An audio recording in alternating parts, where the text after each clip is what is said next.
You swoop up and catch the tie. Snap! It's released from the blade. What you have in your hand is a truly hideous thick tie, with 4 or 5 different patterns. The knot reminds you of a noose. The switch must be broken, because nothing happens. The air in the room is starting to feel like vaporized urine.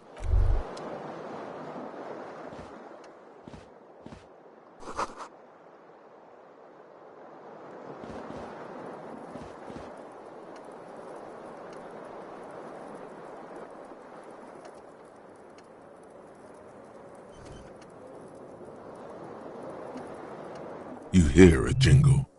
Keys are clinking in the pocket of your flare-cut pants.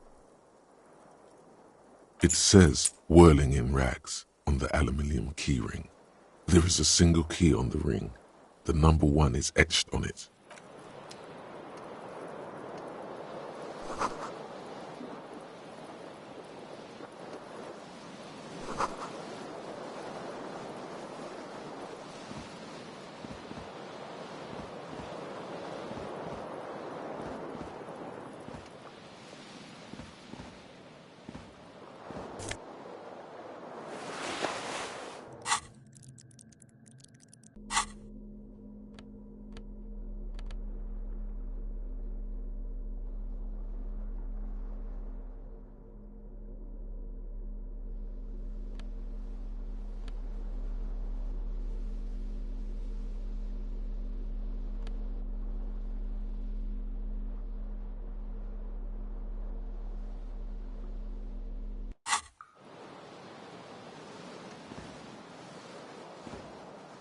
A mirror hangs above a bent and broken sink.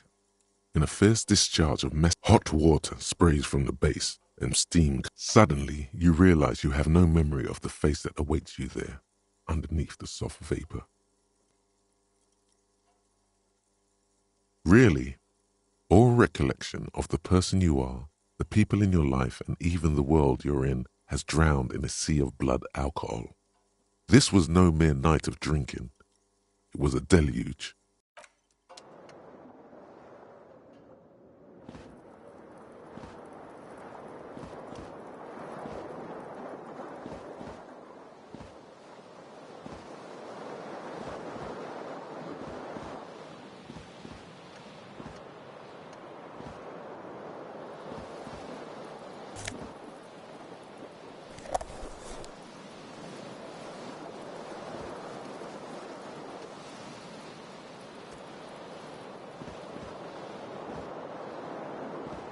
The window stands broken in its frame.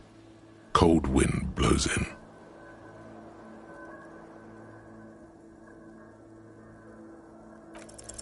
The shards face outward.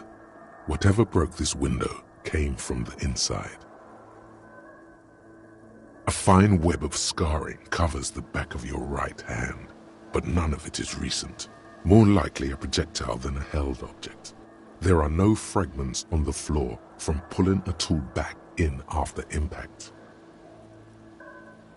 It is too large for a bullet, yet too small for a piece of furniture. You're looking for something heavy and larger than your fist, like the green shoe that's on the hat rack in the corner, which, coincidentally, congratulations, you smashed the window with your own shoe. Now you only have one. If you're lucky, you can still find the other on the balcony. You mean someone else took your shoe off and smashed the window with it? A cool wind gushes in. Your toes curl up from the cold.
Hello, officer.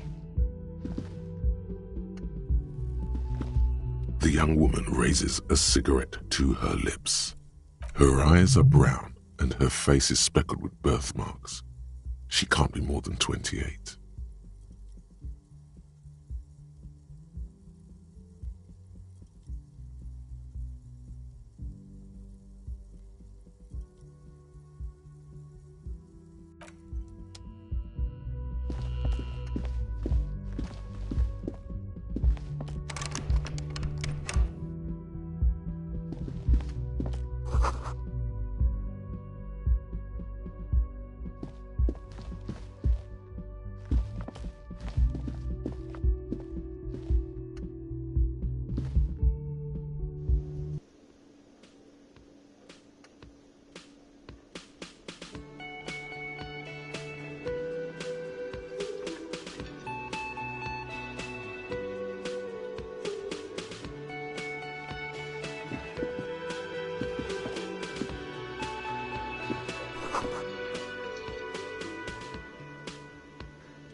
You should totally sing karaoke here, the first chance you get.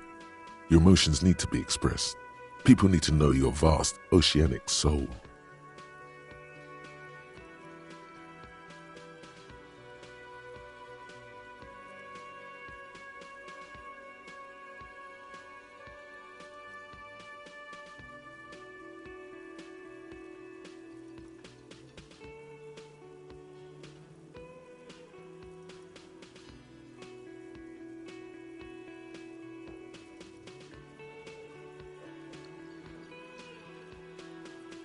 Of course, at this point, precise measurements of your soul can only be performed from the outside, through a PA system, by other people.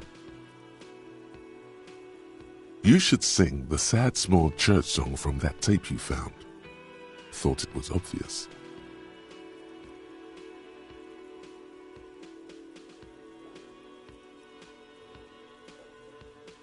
No, don't sing the happy song. It's stupid. You would need another copy of the tape first, though. The one upstairs is destroyed.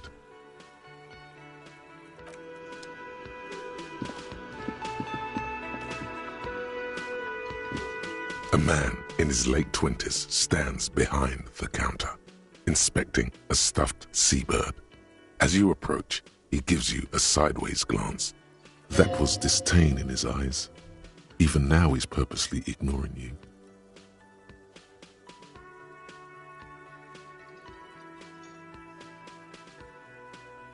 Oh no, you're a hero.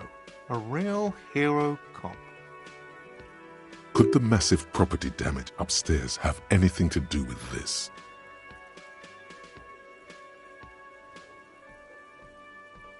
Am I?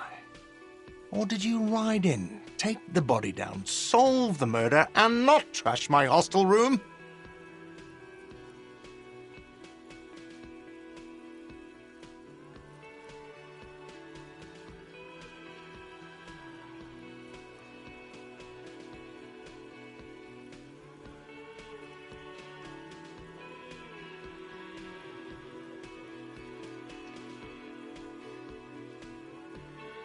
Oh, it's not? You're right, it's not.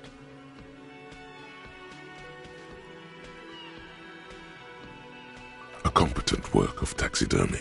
The white and brown seabird lies among piles of coasters and drying mugs. Looks like the bird was ripped off the shield that was used to mount it. Something about it makes you feel bitter.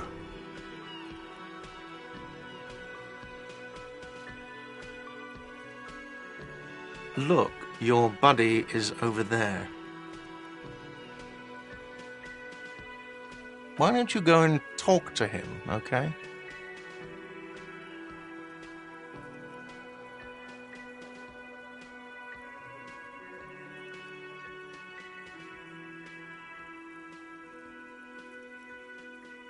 He pretends not to hear you. concentrating on the bird instead.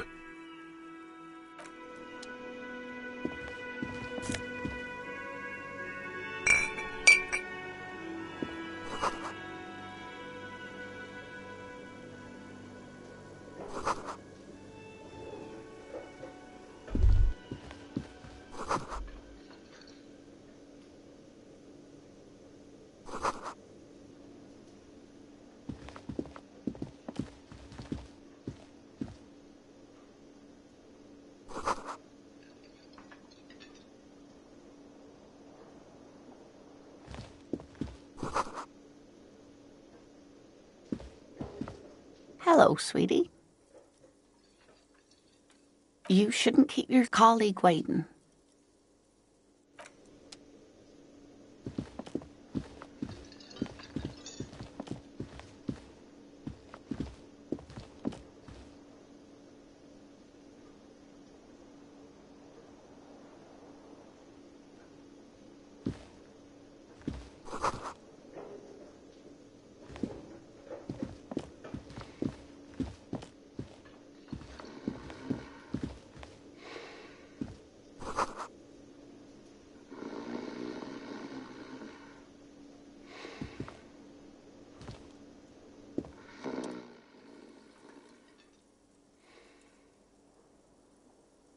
On the counter, rolled out of his open hand, you see a blister pack of headache medicine.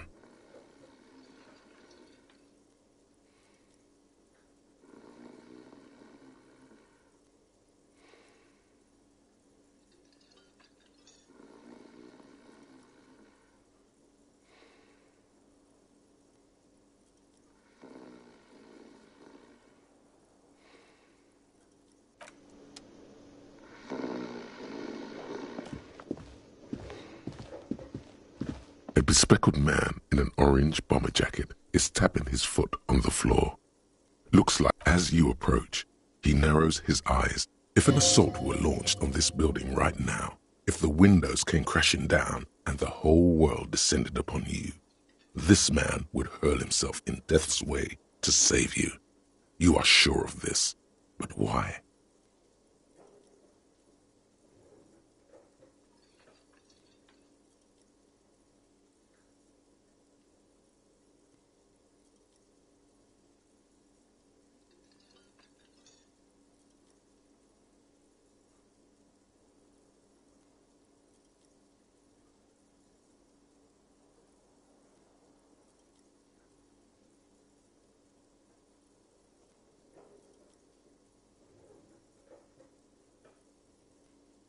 He is your half-brother. Hello, I'm Kim Kitsuragi, Lieutenant, Precinct 57. You must be from the 41st. You realize he's waiting for your name. This is your chance to come up with a really good name for yourself. Get creative. Conceptualize.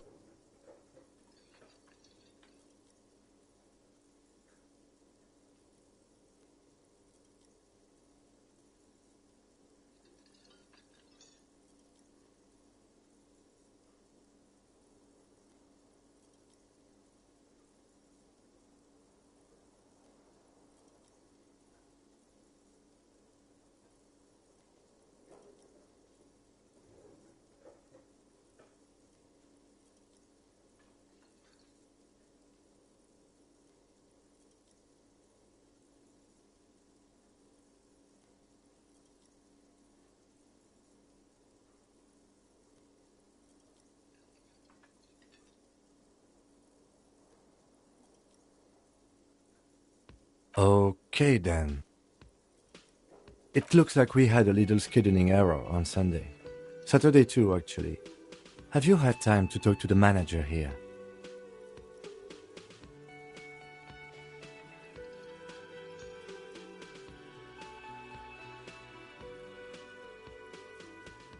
If you don't mind, we should talk to him again. Ask him for a rundown of the area, now that I'm here as well. It also wouldn't hurt to assure him the police are finally here. In full force, I mean. Have you mapped out the initial interviews? Okay, we'll have time for that after we take a look at the coroner's case. Have you removed the dead body from the tree?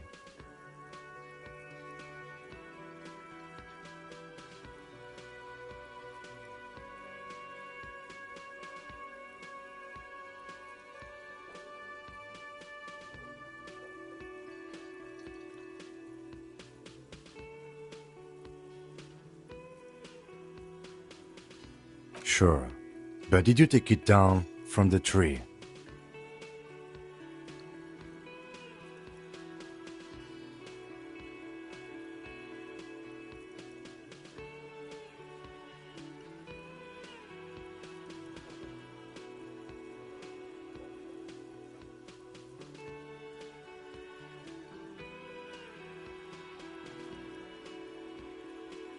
Does that mean the body is no longer in the tree? Mm-hmm. So, the body is still in the tree. This is the first time you detect a weariness in the lieutenant's voice. It is obvious he would have preferred Where it has been hanging for 7 days straight. We should go there as soon as we are done talking to the owner.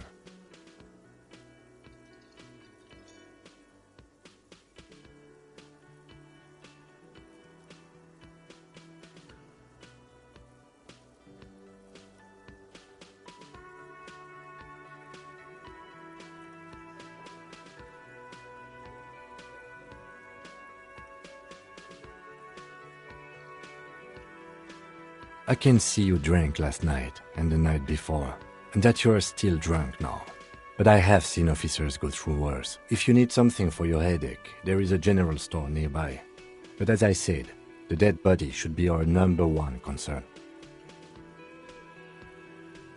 After you, officer. If you're about to embark on an investigation, shouldn't you have a badge?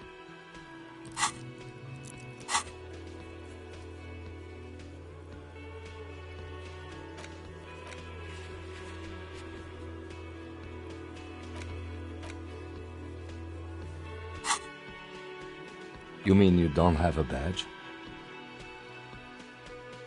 Losing your identification card is a serious matter. My vehicle has a shortwave. You can use it to report your badge missing. I advise you to try to locate it as quickly as possible. But Lieutenant Kitsuragi is now in your party.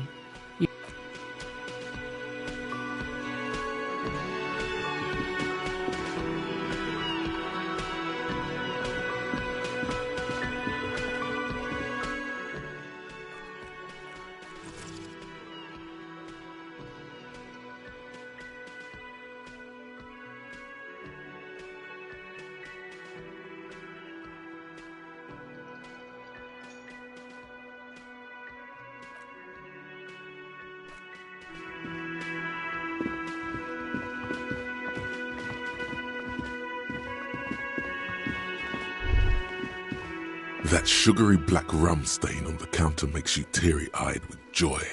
It's almost touching how syrupy and sticky it is. How long have you been up already? Oh, excuse me. Do you have something better to do than lust for sweet syrupy rum and lemonade? With a twist of lemon? Maybe lime. Maybe who cares? Just rum.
There they both are. Two identical shoes, both copiously green, like two baby crocodiles.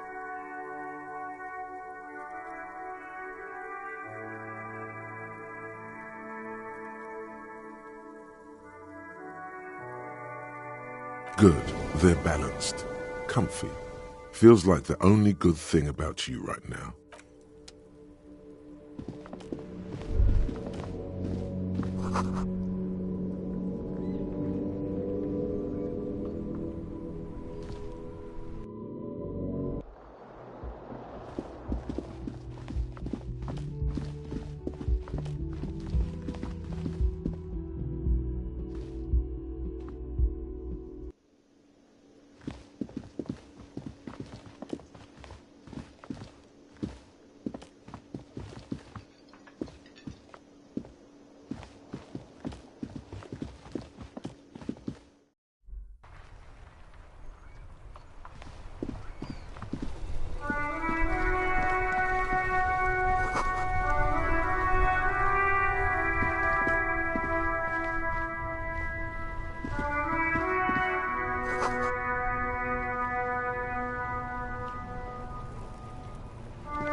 The man with the unimpressive beard notices you approaching.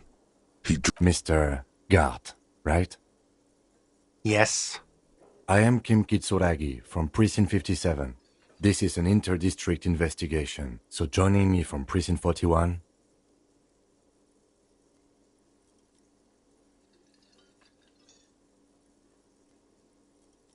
What?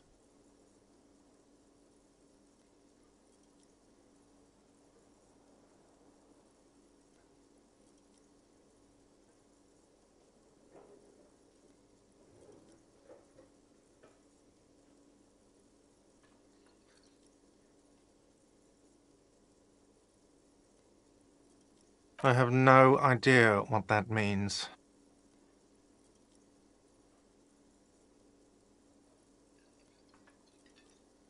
What is this, a joke to you? Is this what you get when you call the police now? This guy?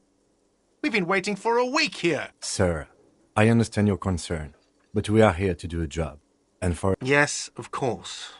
I know it took us a while to arrive at the scene, but it also took you a while to call us. No, I only just got here. It was probably Sylvie who called you. She usually works the bar here. Do you have her number? As a matter of fact, I do. You said you just got here. From where? Are you a local? What, of Martinez? No, I live in Jamrock. I only sometimes come here to keep an eye on the place. This is just one of the many cafeterias I manage. But you still know your way around, yes? Yes, I know where some things are, but as I said, I don't live here. I just used to work here. And I'm not going to start working here again, if that's what you think. I didn't imply that. Detective. I have everything. You? Yes, he means, do you have questions for me, like a police officer would?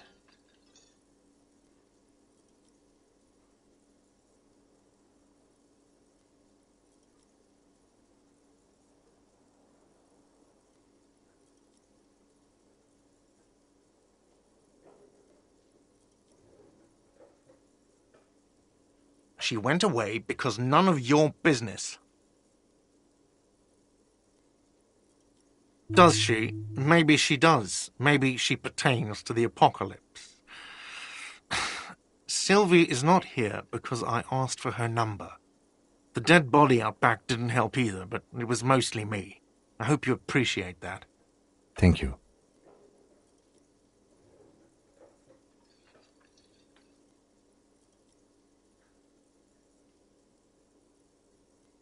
I asked an employee out. She didn't want to come, but felt obliged to.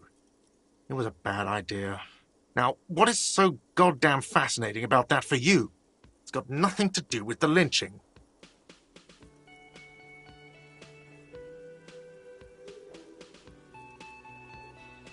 Good for you. Was there something else? I'd like to get back to what I was doing. Behind this building, there's a courtyard. They hoisted him up on a tree there. That's easy. See that door there?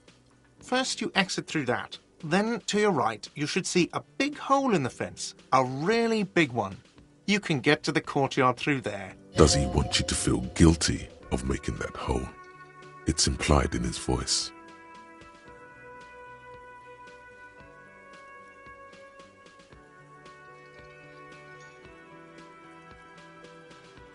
I don't know who killed him. I'm not the police. That's your job. What are you, crazy? Of course I didn't kill him.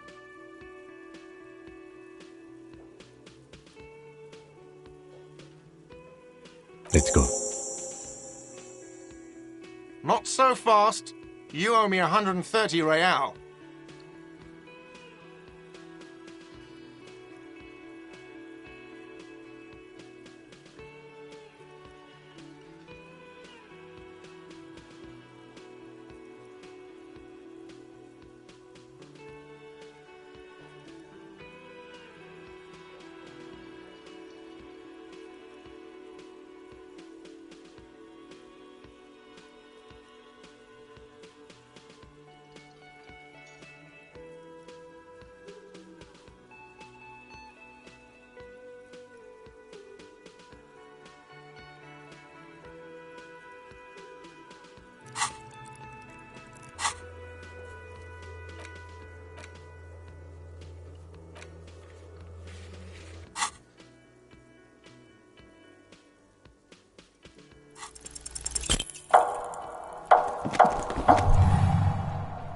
One moment you're running like the wind, then you've suddenly turned around and are giving him the finger, furiously, with both hands. Why?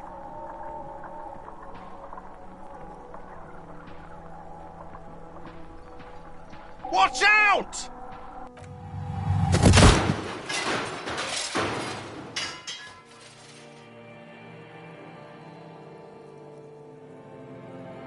Everything goes dark.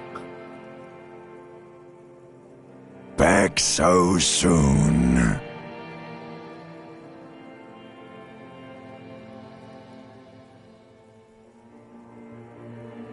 Those are mysteries of the spinal cord. The spinal cord has yet to reveal itself to you. Its mysteries are unholy mysteries.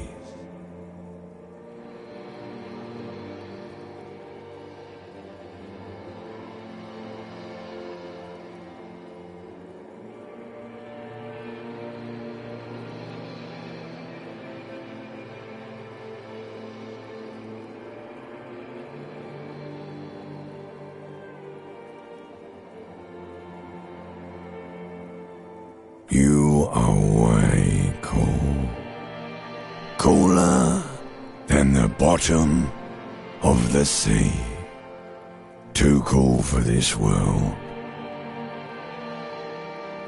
I was wrong to let you go. I should have kept you here. Is it bright where you are?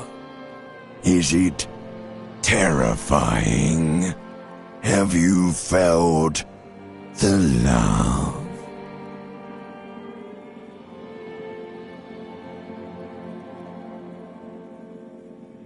What do you mean? What do I mean?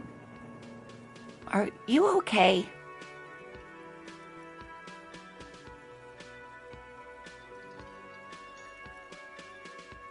No, you have sustained a trauma to your lower neck. In addition, you have strained your left trapezius muscle. Pain surges down your back when you move. The chair took the brunt of it. Don't worry. Are you sure, ma'am? Yes, yes. check on him. Sir, I didn't mean for this to happen. I'm sorry. This has always been a cop-friendly place. The drinks are on the house, okay? There were a lot of drinks on the tab. I still have to charge you for 3 nights and the broken window, though. That's 100 square.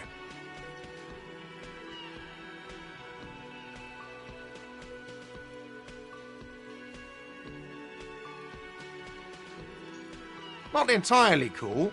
You still owe me 100 real.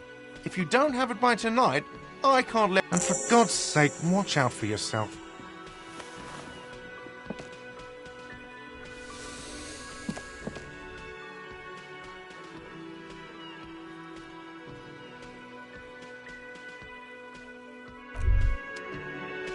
By the way, where is home?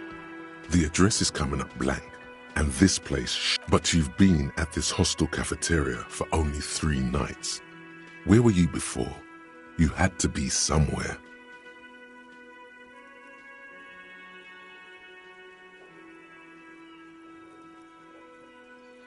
You don't really know, do you?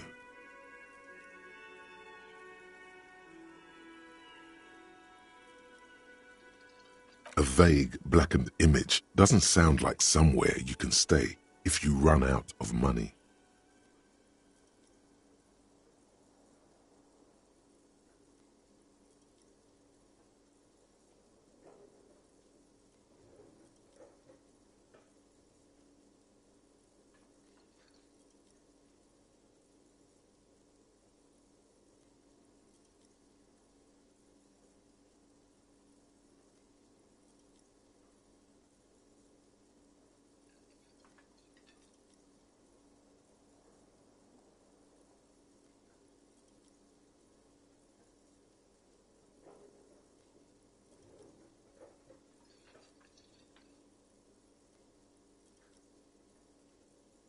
You can try. Run some addresses in your head when you get the time.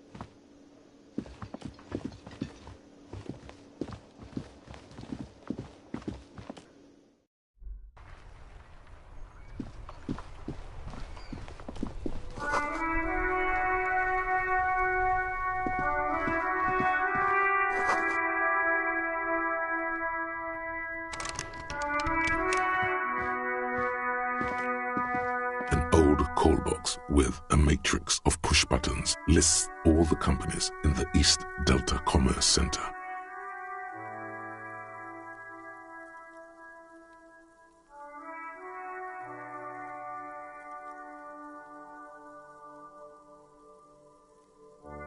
Nothing happens after you ring the doorbell.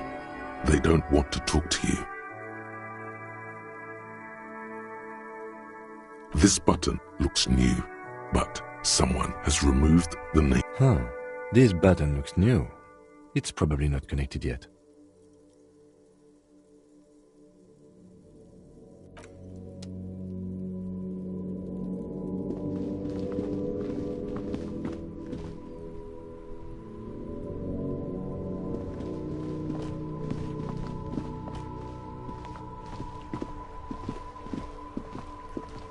This Post Lavatorie mail collection box has been heavily vandalized with graffito. A closer inspection reveals 2 bullet holes in the front.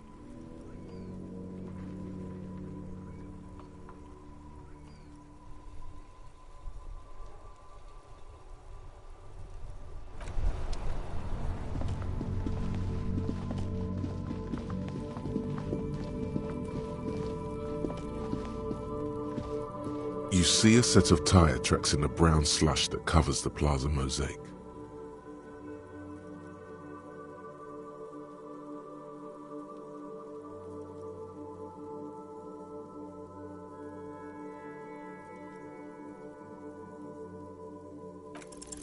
The tire tracks were left here by an unknown event that took place some days ago.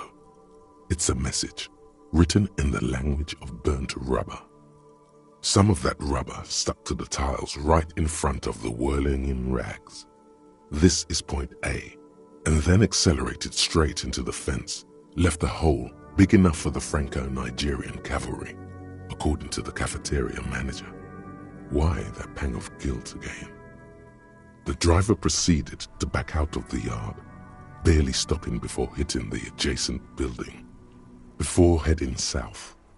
Must have been in a hurry. I'm not sure. There are plenty of traffic accidents waiting to happen in Martinez. With the jam right here on the roundabout, I would keep them separate. You could follow the track south. There seems to be a canal there.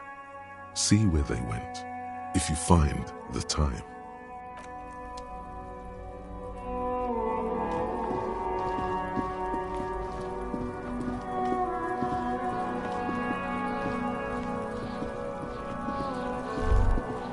If there ever was such a thing as an ugly kid, then this is it. He's almost exquisite in his ugliness, like a gremlin. Oh yeah, nappa gumpy, Kuno!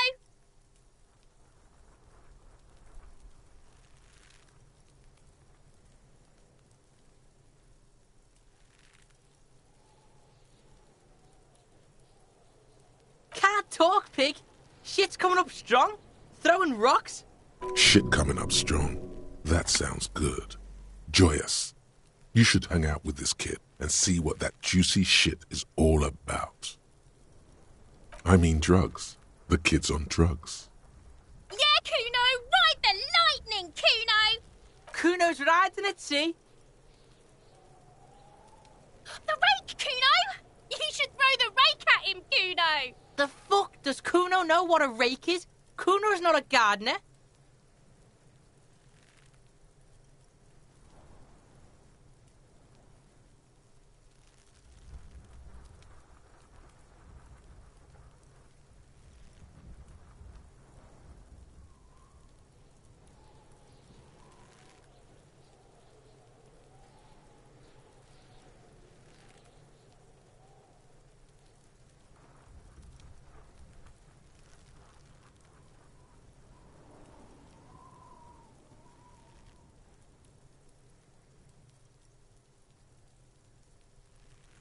Fuck no! Kuno doesn't buy that shit. Fucking entrapment shit.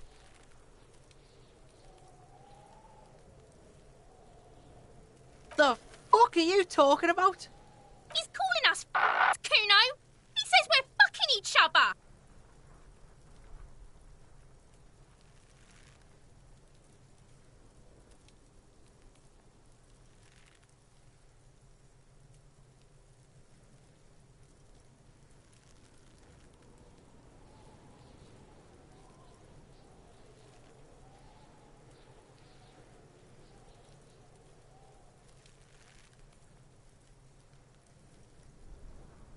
Alright, entertain the Kuno. Show me what you got. What you got there? What you got, huh? Show me what you got.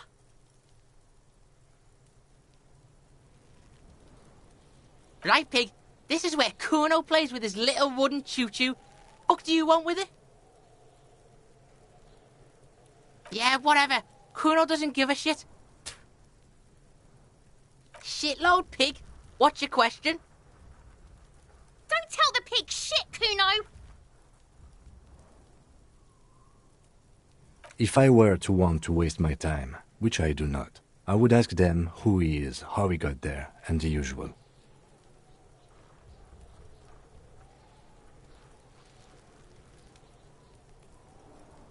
Just a couple of pigs sniffing around in the dirt. Yeah, you tell the faggoty, Kuno! Kuno's fuck imp.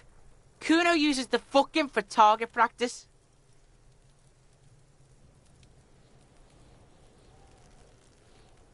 Probably climbed.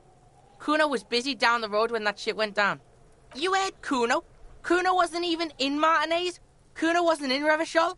Kuno wasn't regional.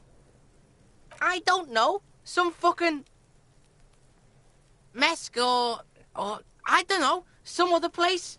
Night City. Kuno was in fucking Night City. There is no Night City anywhere. That sounds like the name of a city in some pulp science fiction novel.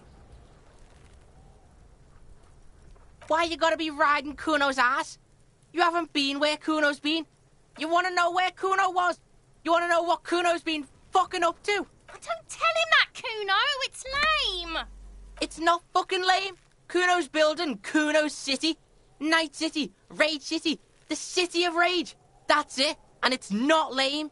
Lame. That's the name of Kuno's City, bitch. Get the fuck off Kuno's back. This shit ain't about that. You're testing Kuno's patience here.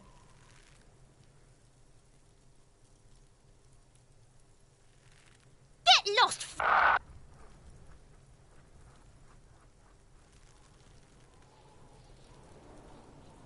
Kuno's Kuno, pig? The fuck are you calling a third person? Kuno's the fucking first person? He looks slightly confused, but proud he came up with that retort. But right as he's getting distracted... Watch out, Kuno! He's trying to fiddle you! He's gonna put his hands on you!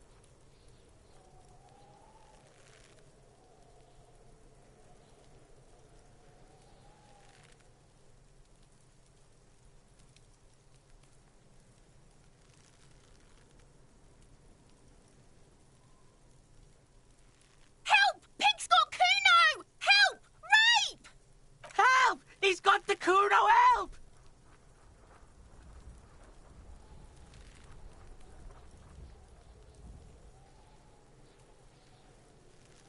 Help! He's digging... Escalate, Kuno! His dick is out! You're afraid! Pigs in here, Kuno!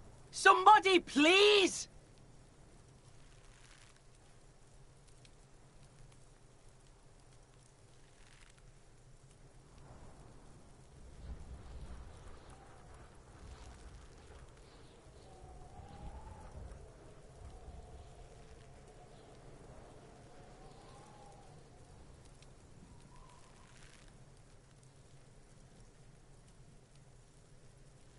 Help! Misters, help! He's having the time of his life. Total ecstasy. Fuck the pig. He's flashing Kuno! He's showing his genitals! If you don't help Kuno now, it'll be too late! No one? Kuno's doing this because he likes it, pig. This is where Kuno establishes dominance over you. Help! The pig's gagging him! Kuno can't speak!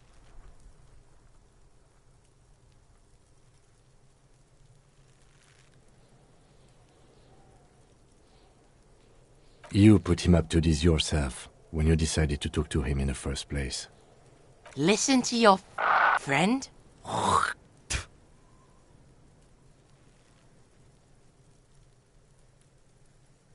Help! The RCM is trying to... Look. I know you wanted to hit me. You got that, I'm gonna fuck that Kuno up look. The Kuno's dad gets. The murder look. The rage look.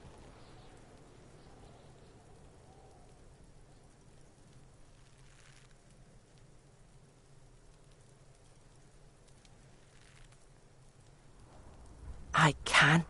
Kuno can smell that violent shit. I know what you were thinking. I'm gonna fuck that Kuno up.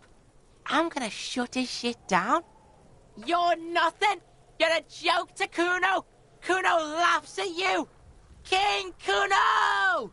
Kuno turned you into his prison, bitch! You're gonna be in this shit with Kuno! No, you're not. We can just leave. Bitch, you're gonna be in this shit with Kuno forever! A peepo is a type of hat, by the way.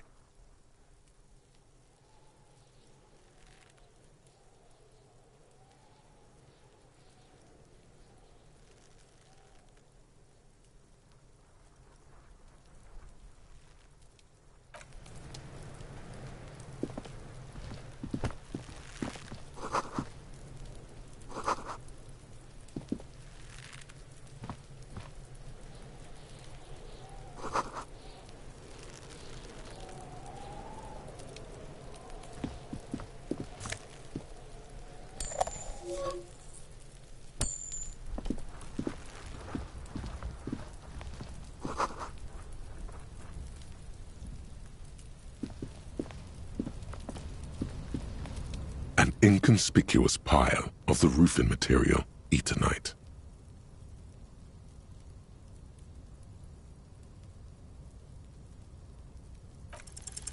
Because it's nice and orderly, well-laid pallets. No, there's more to this. You get this strange feeling. Hard to say. It's gone now. Feelings pass, you see. Especially the small ones. It's nothing. Someone just left some roofing material slanted against an old shack.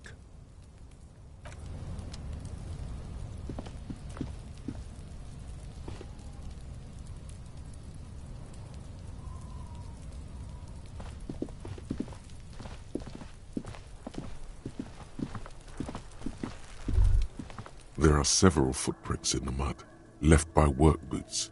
Anywhere from 6 to 12 pairs have walked here.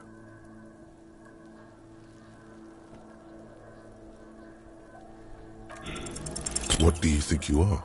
A super detective? You're hungover. These are just dents in the mud. No pattern emerges for the time being. Heavy workers' boots with reinforced toes and hobnails. Isn't this something an industrial worker would wear? Noted. Heavy workers' boots with reinforced toes. Isn't this something an industrial worker?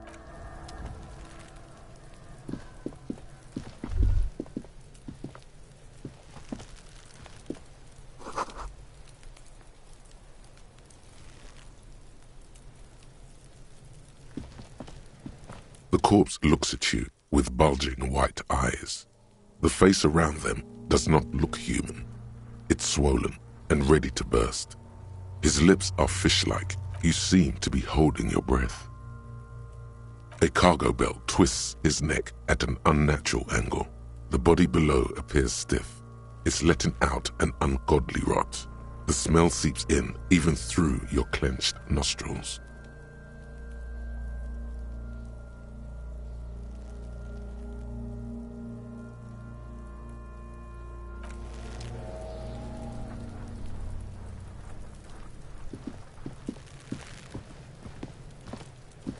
This trash container is locked. The sliding lid has a pad. There's something in there, not necessarily connected to the case, but still.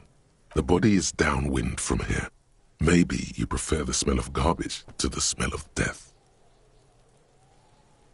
Trash, food waste from the cafeteria. They lock these containers to keep the derelicts from flocking in. Could be evidence too.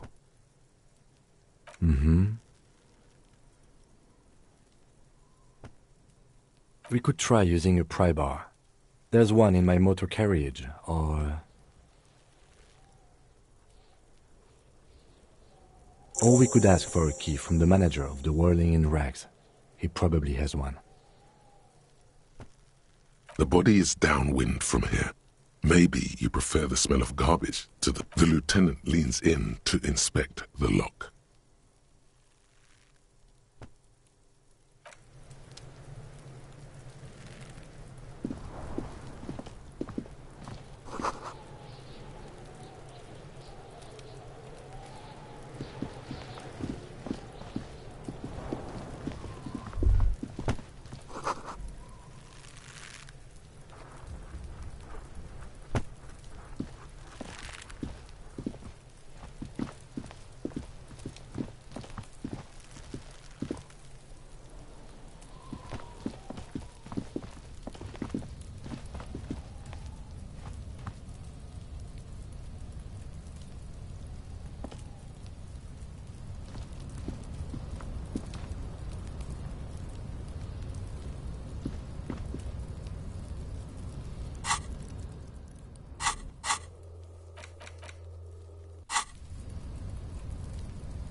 Before you stands a motor carriage.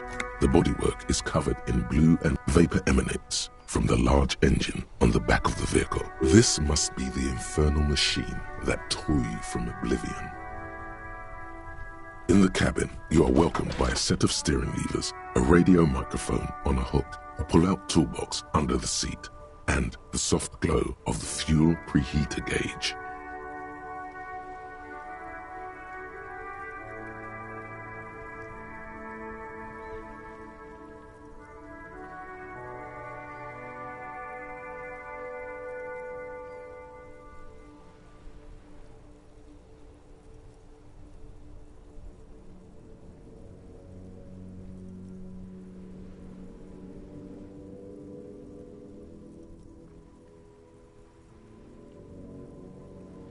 The frequency tableau lights up, and a green button labeled Prime. The soft purr of electrical kittens, radio waves cast far and wide over the metropolis. This is Precinct 57. Hello, Lieutenant. How may I assist you? Hello, Alice. Please assist our colleague from the 41st Precinct. Operating the radio is easy. Just be confident. You've probably done it 1,000 times. This is Officer Alice Demetri, Precinct 57. How may I assist you?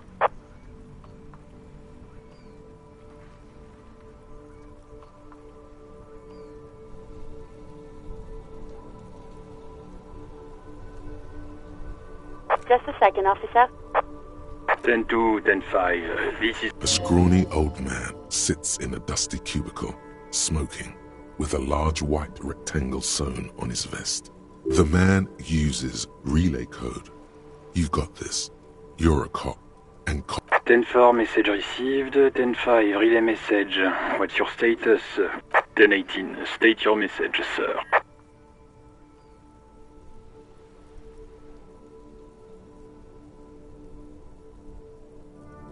10-9, over. 10-4, message received. This is a very serious situation. I need to 10-22 the captain. Over. Is it him? What does he want? Says he lost his badge and needs to report it. He what? He lost his badge? Who lost his badge? Dick fucking Mullen. Who do you think? It's Officer Dick Mullen from the bestseller Dick Mullen and the Lost Identity. Dick Mullen is not your name. It's the name of a fictional detective who would not lose his badge. Defend yourself. Immediately. They're laughing at you.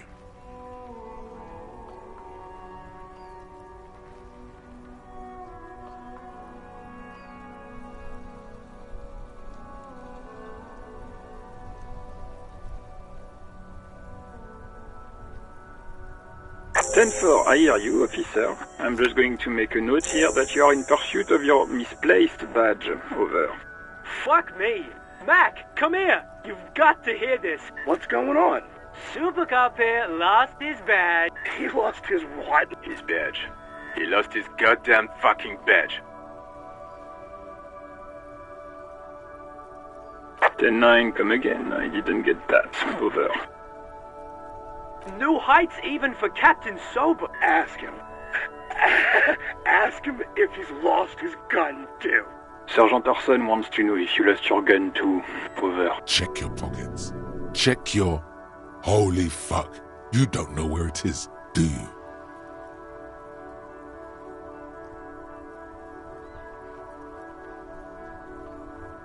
Okay, it's gone. Your gun is most definitely gone. 10-9, come in, officer. Did you get my question? We were wondering about your gun. Over.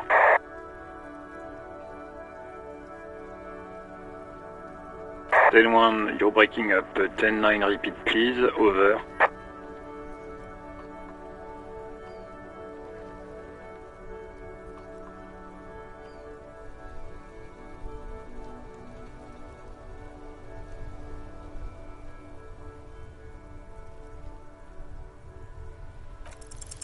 Even before you can get the words out, everything gets scrambled in your brain.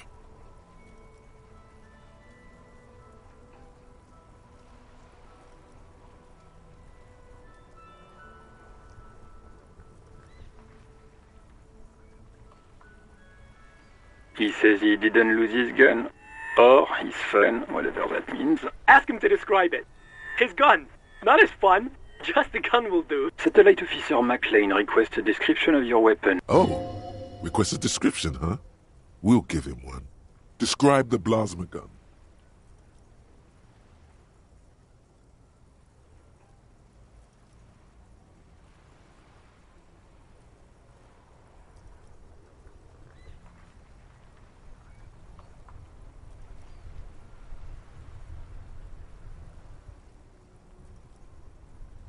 He says he doesn't have it.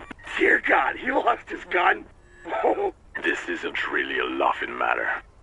Mac can face a giant of Coco Nur by himself. Oh, I can't. Fuck. He lost his... I'm not going to. Ask him. Sergeant Orson here is wondering if you are still in possession of your genitalia. Over.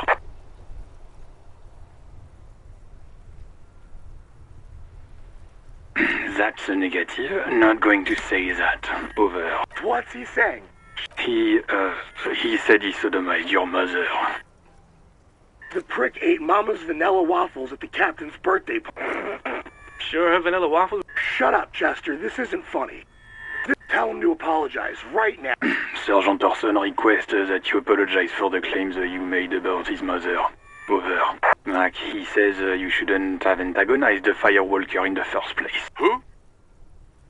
Satellite Officer V.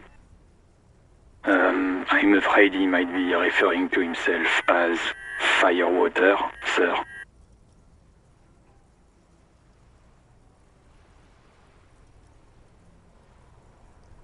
Fire, water? He's lost it. Fuck it. Satellite Officer V.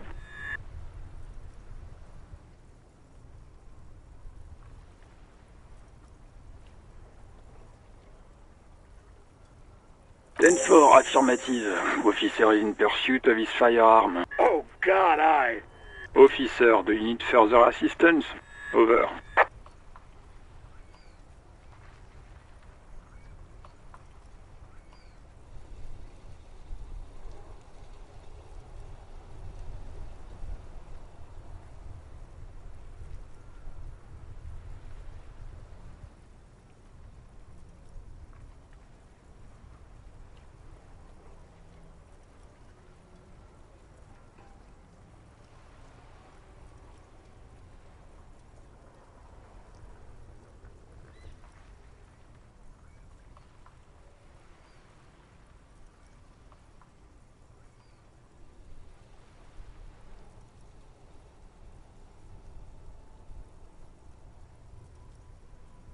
Ten four, I hear you. What does he want? He's asking for money. Is he fucking... I don't think he is. Don't give that asshole anything. Right. That's a negative on the additional funds, sir. Over. Anything else, sir? Roger that. 10-10. Over. This is Precinct 57. How may I assist? Of course. What is the number, officer? Yes, hold on. Her number is 005 1944 298. Received. Hold on, officer.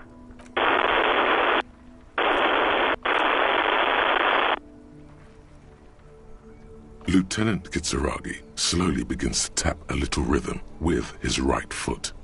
Quite a lot of time has passed. Officer, I have Sylvie Malaika on the line for you. Yes, hello?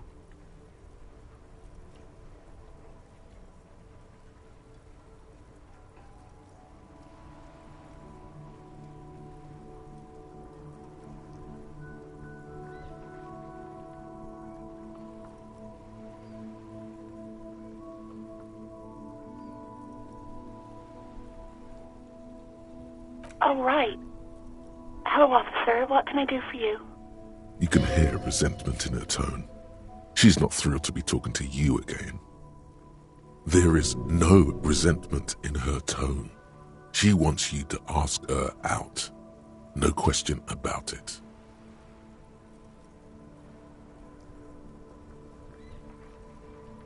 No, not me. What? Of course it bothered me. But I thought the union already knew about the corpse. No one calls the police. The union would get angry. You know, what the union says goes. People listen to them and they take care of their own, which is like everyone here.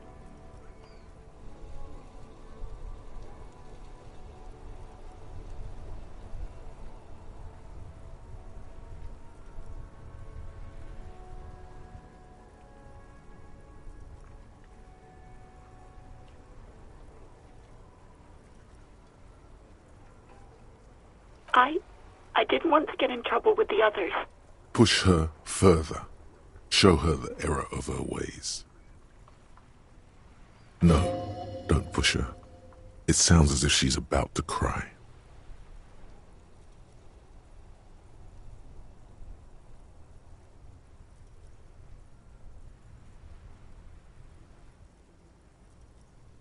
The other people who live around here. Local people, I didn't want trouble. Her voice is resigned and weak. You don't live here. You don't understand. Squealing is frowned upon here. Everything is dealt with, well, by the union, internally. Please, I just didn't want any trouble. You do? Oh. What else can I do for you? No, sorry. I don't. Not a lot of people have phones around here. People don't have the money to have the cables put in again. They use the union's phone, or the one on the coast. It was someone else. We'll find them sooner or later, officer. It just might take a while. Yeah, go on. You mean, why did I leave the bar? Honestly, I'm not really comfortable discussing it with you, sir. What? No, why would you even think that?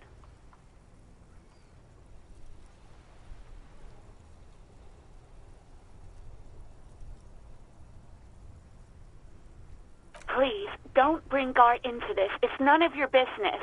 I already said I don't want to talk about this. You're messing everything up again.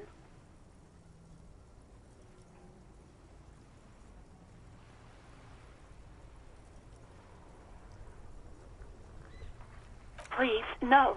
Not this again. Everyone saw your cool gun detective. You were trying to impress some people with it. Everyone was eating, and you were waving it around in everyone's face, begging them to describe it. You said it calms you, and then you started making suicide jokes. It got pretty graphic. Some poor sod was trying to eat his pudding while you were screaming, spit flying, imitating the mercy shot right next to him. Spat some in his food. I don't think he touched it after.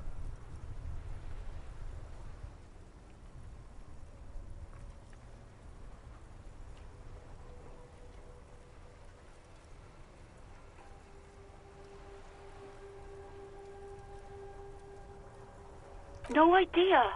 All I know is next you were waving around money instead, saying things like, big bucks cannot lie, and guns can't buy money, but money can always buy guns. It almost looked like you pawned it.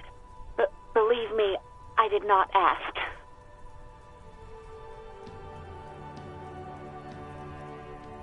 Yes, I know who you are. You're a police officer. The law. You told me back in the whirling. You told everybody, and so does your badge. I don't need to hear about it anymore. Oh, no, I haven't, sorry. Real policemen have uniforms too, by the way. Where's yours?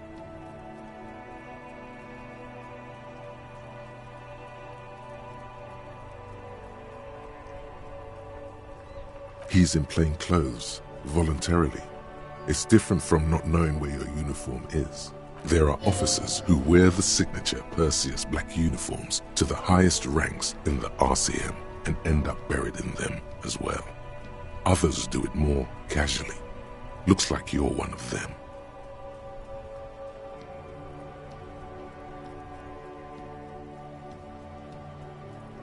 uniform. I never saw you in any uniform. You had your things on, the disco things. I do hope so. Please, don't call me again. Bye.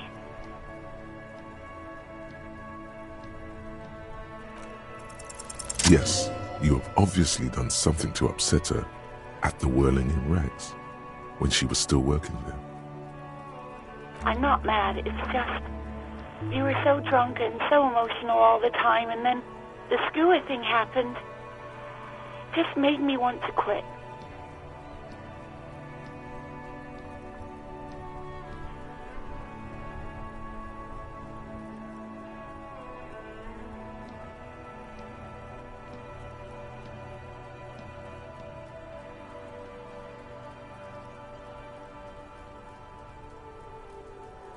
The stuffed bird. The great skua. You threw it against the wall while screaming, "Fuck that bird," and laughing like a maniac. I think you said it had been giving you shit ever since you got there.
Yes, well... Yes, obviously. You were the worst client I've ever seen. And I have seen so many assholes in this place. I've had sailors fighting, union guys grabbing my ass, kids stealing booze. Once a guy was glued to the karaoke machine every night for 2 months. Well, you were worse than all of them. Honestly, you were getting borderline aggressive. Even about little things like not turning down the volume at 3 a.m. I even liked one of those songs you kept listening to on repeat. No more. I hate it now. We Go On by the O.O. I can't listen to it anymore. You've turned it into a parody. To hell with that song. Then there was your room. Your project. An experiment to see how bad it can get in there. I tried to send the cleaner, but you wouldn't let me. Threatened to make me understand.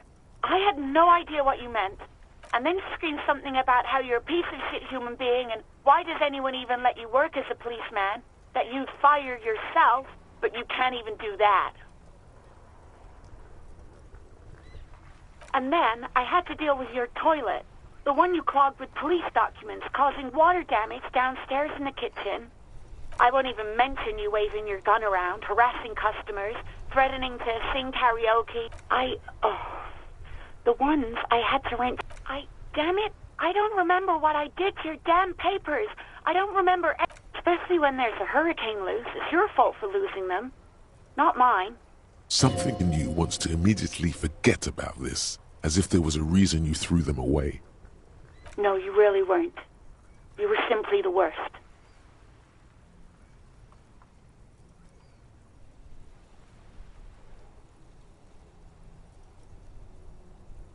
God, I knew I shouldn't have brought it up. Just try not to call me again, and let's pretend it never happened.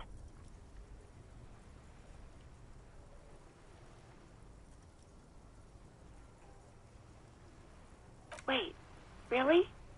No, this is absolutely not true. No, I was actually flattered. I've always liked him. It was just bad timing. There's a pause. You can almost see her on the other side. The telephone cord coiled around her. I didn't know what to say to him later. Then you came and destroyed the place. So I left without explaining. I should have told him, maybe. Okay, but please don't mess it up. Please don't take out your gun or something. All sorts of things. From disco, rock too. Yes, that's the one you like to sing along to the most. The later it got, the more that one came on. Interesting. You still have to find a copy, though, before you can blast it. You hear a sigh of relief on the other end. Anything else I can help you with, officer?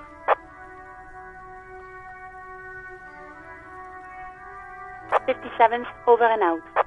In the cabin, you see a set of steering levers, a radio on a hook, a pull-out toolbox, and the soft glow of the fuel preheater gauge.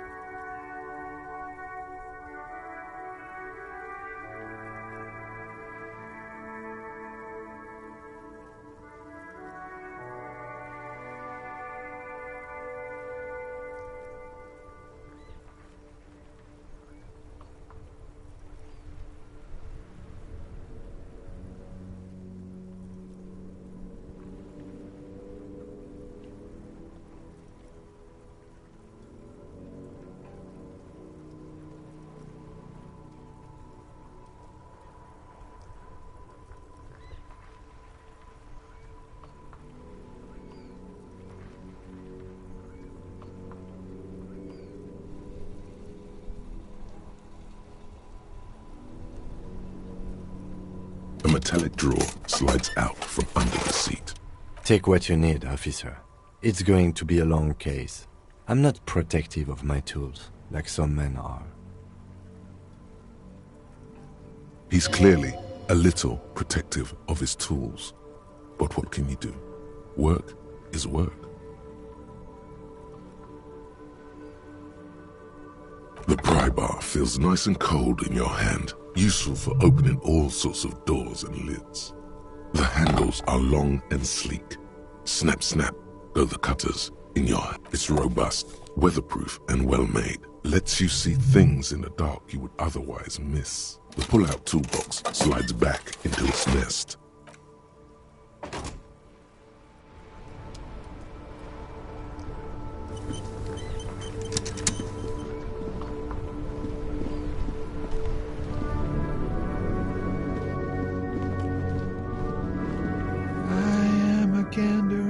Hunter and a gatherer feel like a simple little cadence. He seems to be making it up as he goes.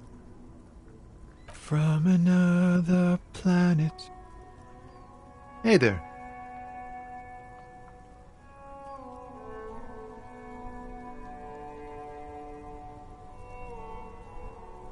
It's the jam, my man. It's a traffic jam for the ages. Harbor gates up the street are shut tight, no explanation given. Workers on strike. Meanwhile, we're all stuck here in long-haul limbo for days upon days upon days. Feels like forever. Like I was born on this here roundabout and this was all I ever knew. Just me and the metal and the tires, the oil and the fumes of mazout.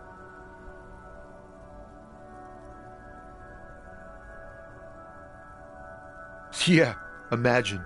It's been a whole week already. Behind the laugh, however, a touch of sorrow. So tell me, what do you need?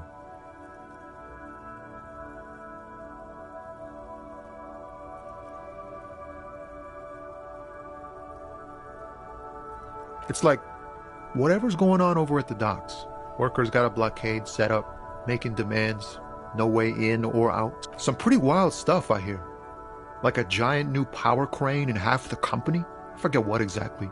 I've heard talk there's a company rep in town too. Like a strike negotiator type. Ah, yes, from the Wild Pines. We'll meet her soon enough, I'm sure. They want to keep that money flowing in, my man. Ka-ching. Anything else? Yeah, this ain't really my area of expertise. Us lorry drivers, camionneurs, you still hang around here waiting for this mess to end. Most have scurried off somewhere to get... Not my thing. Chasing transient pleasures is a drag these days. I prefer the examined life now. Thinking, reflecting, observing. What's better than chasing transient pleasures? The more transient, the better. He tries his best to look nonchalant, but there's a rigidity in him, as if trying to conceal something warm and deep beneath a cool exterior.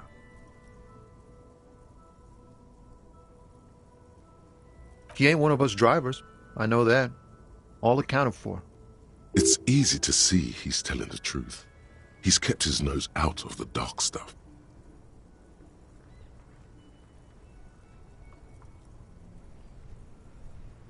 Analyzing the fundamental structural and psychological conditions of being stranded in the midst of a sea of motor lorries. And there's a sense of surprise there ain't more bodies hanging from more trees.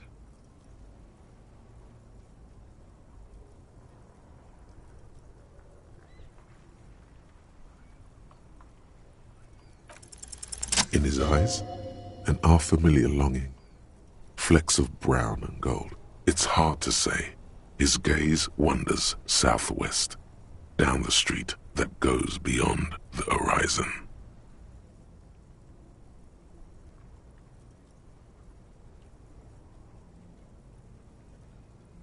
Excuse me? A flinch jolts his frame. The question has touched a nerve.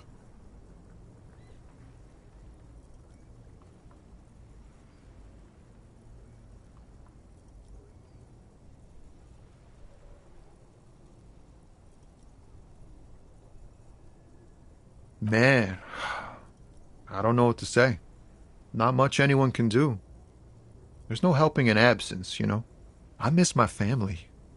They're all I have. My wife, second kid on the way, waiting all the way in Diora.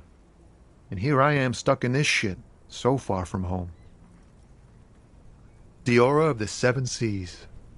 It's on the other end of Le Caillou, pretty much, on another island called Laurentide, off mainland. We've got a little place there. Can almost hear my kid laugh when it snows. What's it like? Good. And bad. An ache that brings you joy. I think of them a lot. I dream up these silly scenarios in great detail of living with them. It comforts me. What about you, Cop Man? You missing someone? Is that what it is? This feeling? No, it's scarier than that. You're pursued by a hunter, smelling of apricots and sorrow, and the past.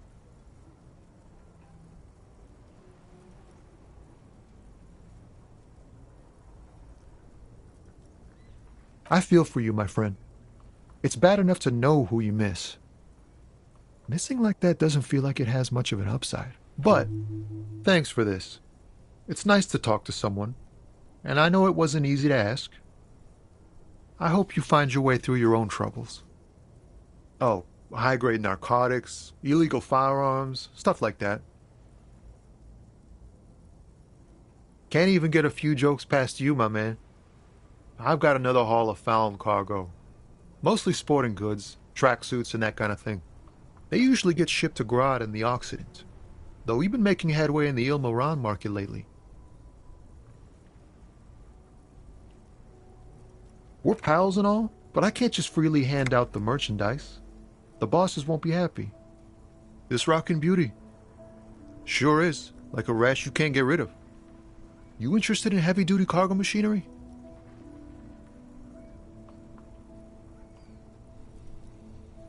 A motor lorry, also called a camion, on Caillou and neighboring islands. This one looks roughed up enough to be some sort of found rust bucket. Maybe the A6. Good eye, my man. Yup, she's an old one, but reliable. Me and her spent a long time together. There it is again. A little touch of sadness beneath his cool. He thinks he's spent too long in this lorry.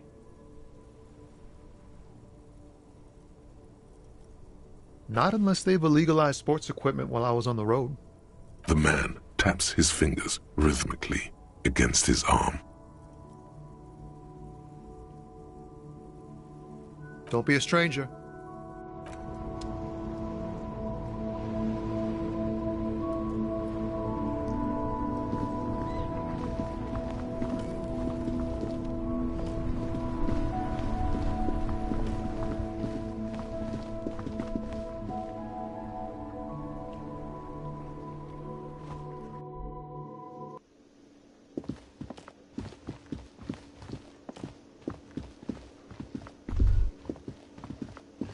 Can I help you?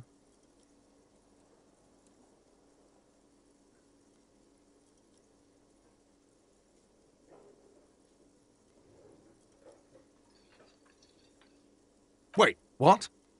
But what about the bird? Yes, the bird. I found it lying on the floor with a broken wing the morning she left. You broke the skewer! I assure you it was him. It's as if he can't decide whether to be angry or relieved that it was you. Why on earth did you have to break the skewer?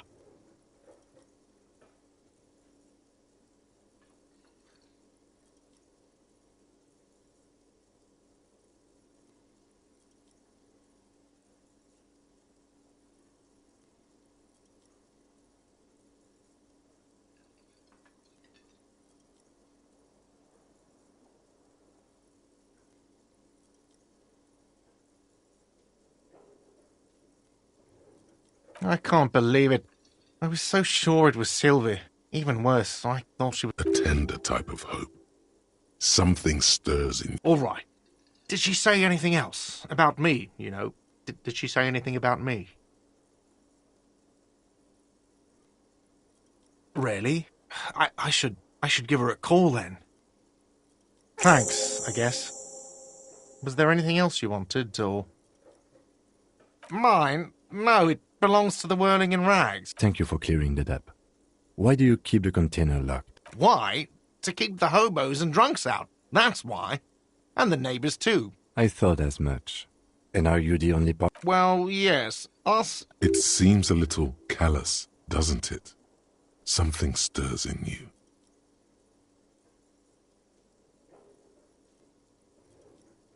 Prod at him and find out. Callous? What are you, Kras Mazov? Almost all establishments in Revachol keep their trash locked. Krasmazov, nom de guerre, was an economist and a historical materialist. He was a leading figure on the Grad side of the Centennial Revolution, where he headed the 9-day government. Mazov is considered the father of scientific communism, Mazovian thought, or Mazovianism.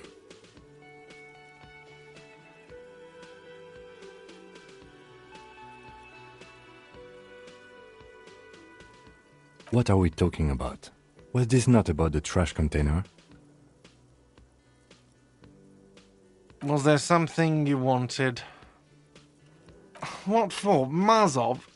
Are you planning to nationalize my trash container? It concerns the case. Please cooperate. Just bring them back once you're done, please.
There he still is, looking right through you with his white eyes. The body below is entirely dedicated to that corpse smell.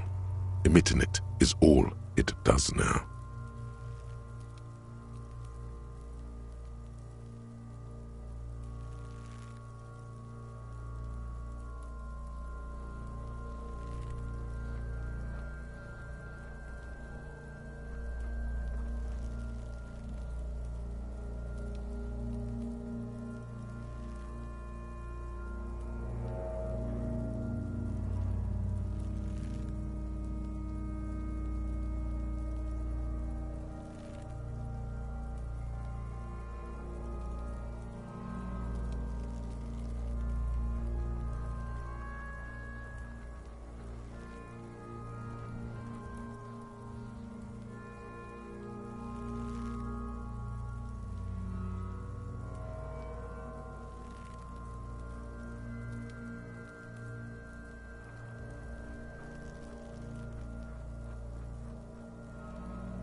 Active decay.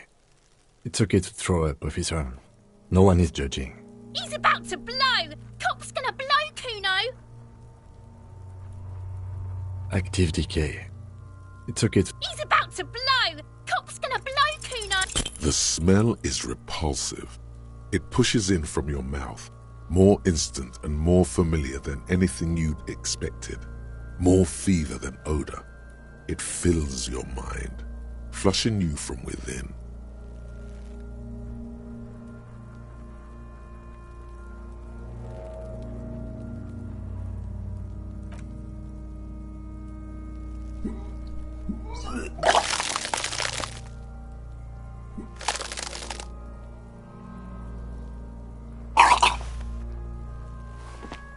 Too late.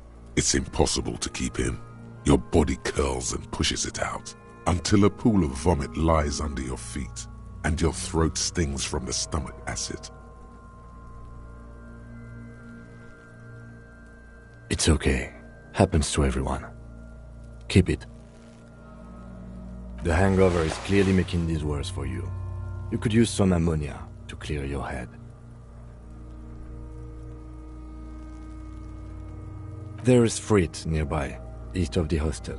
They usually have a small apothecary. If they don't... There's a greenhouse here, and a gardener with a wheelbarrow on the corner of the whirling in rags.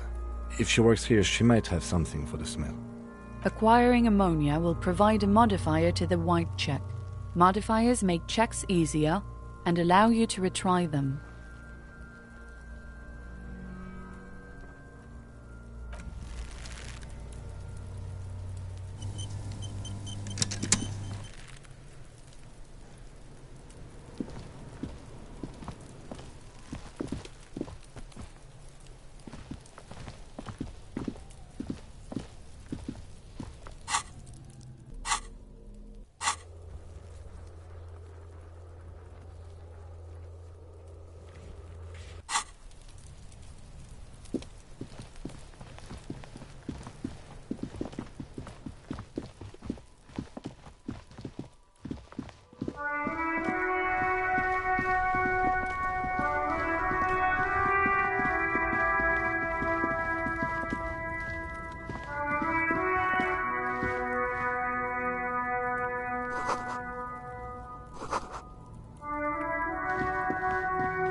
Welcome to Rivachol.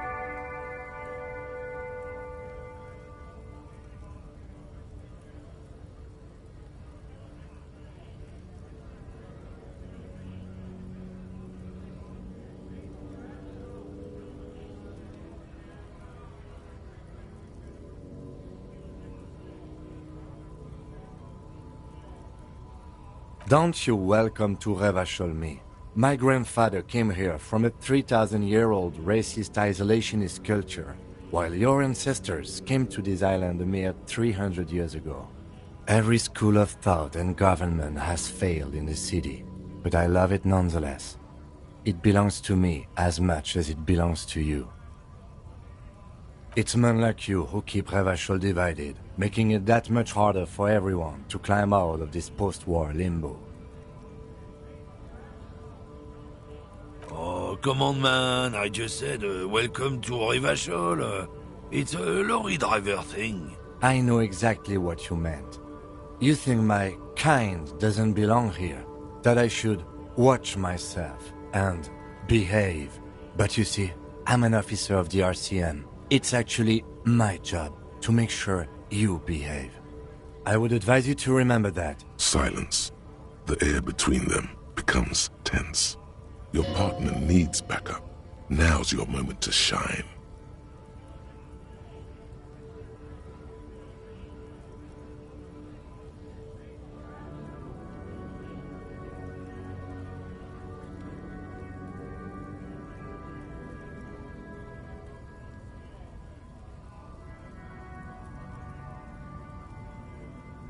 You two make a cute couple. You know that?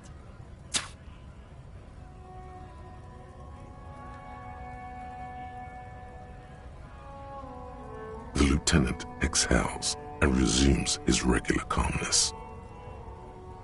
Whatever you say, officers.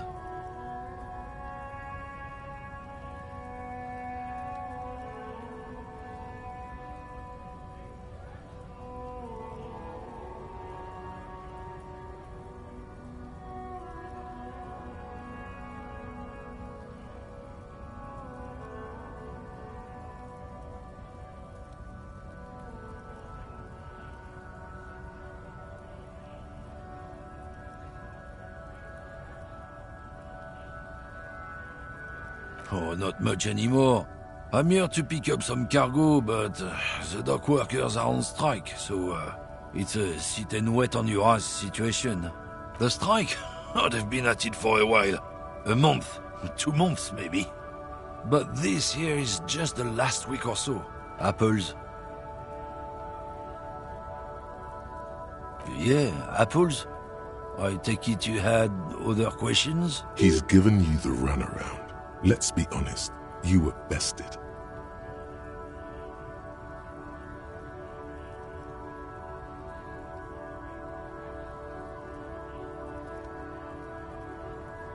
It's about biological determinism, natural law, the sorting of the races. Not the most popular topic nowadays, with the coalition in charge and all. You might want to change the topic. That is, bury your head under the sand like common sheep.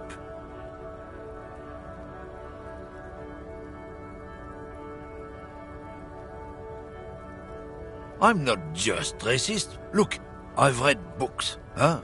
The science of racial theory has all been proved, even if some people don't. People who've studied these things say that you and me are superior by design. So, naturally, we Occidentals should be in charge. Obviously, you can see the merits in that.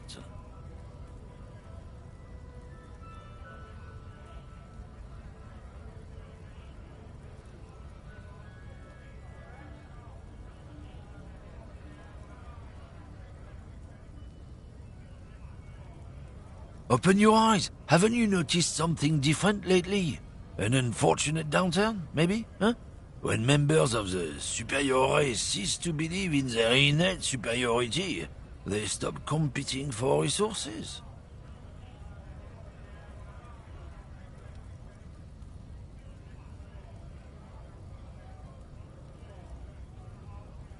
This concerns you, policeman, so you better be vigilant. The damn kips are showing up good lately. Same with the mosquitoes. And the other intruder species too. They're on the precipice of cultural victory.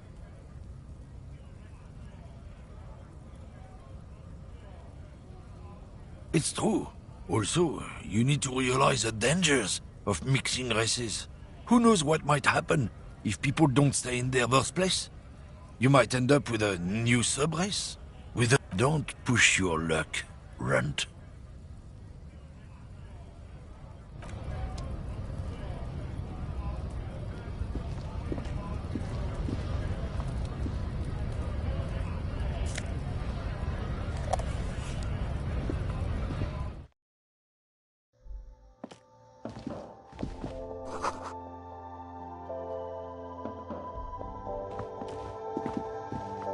You see several packaged raincoats fill a low shelf beneath a display of croissants and juice bottles. The raincoats are transparent, except for the big Fritta slogan on the back.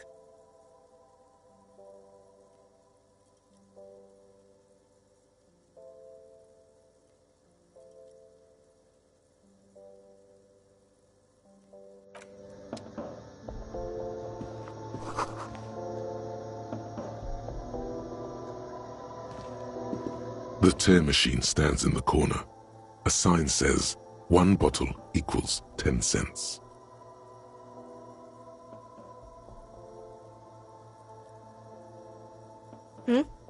Oh, that's the tear machine.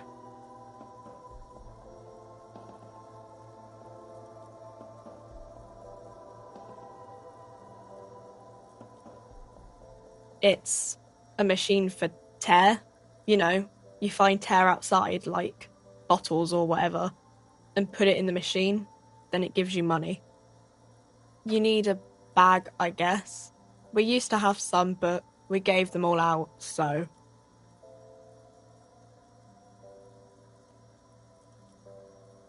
Feel free to use it if you find a bag, though.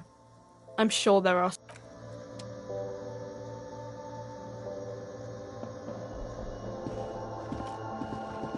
Welcome to Frit. Feel free to look around or something. Everything is out. What's that magazine she's reading?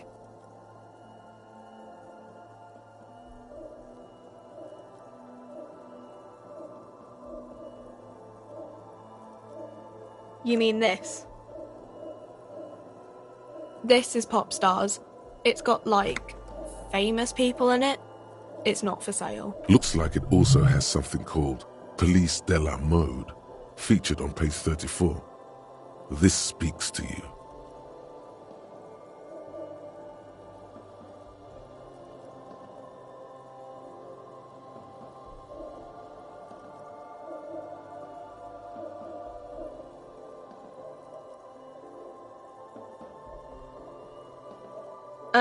It's where they rate different outfits famous people wear. It's kind of funny. They're kind of mean. It's about who's the most stylish.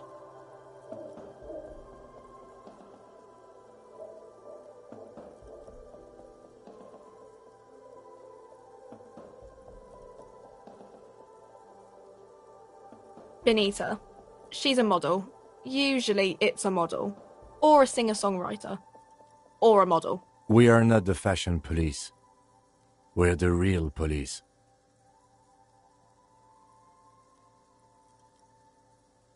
I don't know. Frit? I think they think that the extra T makes it funkier.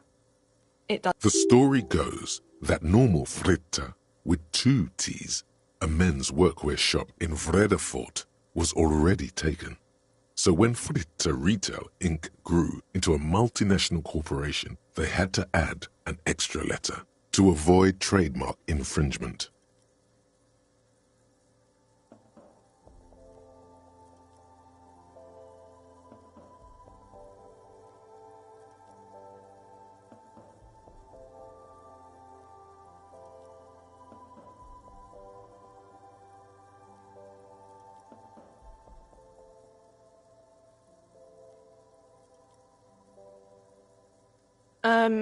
Okay.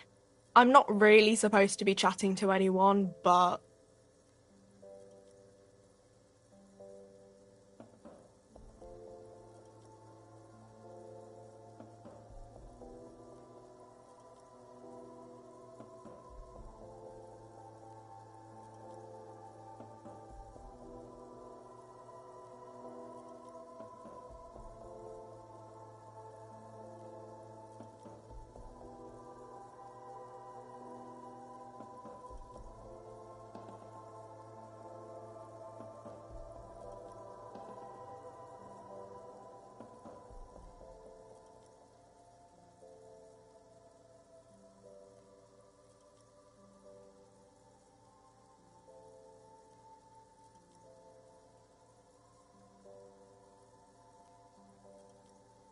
She looks up from her magazine, eyes filled with tired ennui. Yes, what we have is there, in the medicine cabinet. Go take a look yourself. I don't really know anything. I mean, I know it's there, but I haven't seen it, so... Not really. No. I didn't know him at all.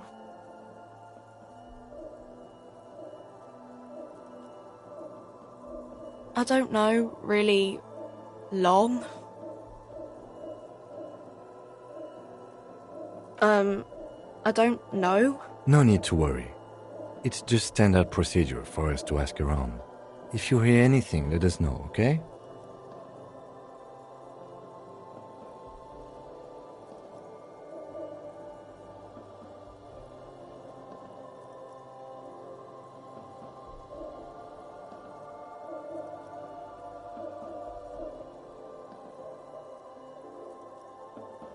Okay.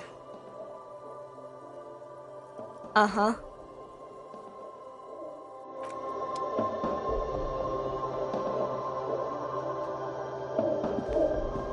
A small cabinet on the wall is filled with various medicine bottles. Their logo is the bloodless rose, pure white, untouched by harm.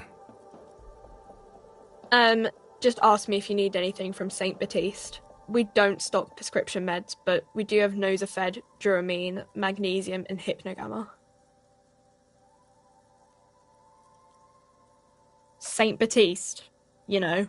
St. Baptiste Pharmaceuticals. The one that sells meds out of St. Baptiste. That one. There. She is right. Saint Baptiste, the company, derives its name from Saint Baptiste, the city. Itself so named because that's what it is. A rare case where that really is the full etymological history. As far as almost anyone knows, at least. I don't know. Let's see. Nosafed is a nasal spray. Duramine is a really good painkiller. Magnesium is a dietary supplement. Hypnogamma is... I don't really know what Hypnogamma is. I guess it makes you feel less shit. It's recommended to use after lots of partying, studying, or exercising. Uh-huh.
Old monument stands in the middle of the traffic island, pointing toward the sea. It looks as if it's been reassembled piece by piece, secured and mounted in the air with the aid of numerous ropes and rods. A silver plaque on the statue's pedestal reads, "I am Philip III, the Squanderer, the greatest of the Philippian kings of Revachol, son of Philip II, the opulent, father of Philip IV, the insane." Even by the standards of the Philippian kings, old sumptuous Philip was known for his profligacy. Well, he blew through the whole national treasury, starting the decline of one of the penultimate century's greatest superpowers, the suzerain of Revachol. His own maladministration foreshadowed the fall of the monarchy. during the anti-centennial revolution, an end to his family line and the monarchy on the Insulindian Isola.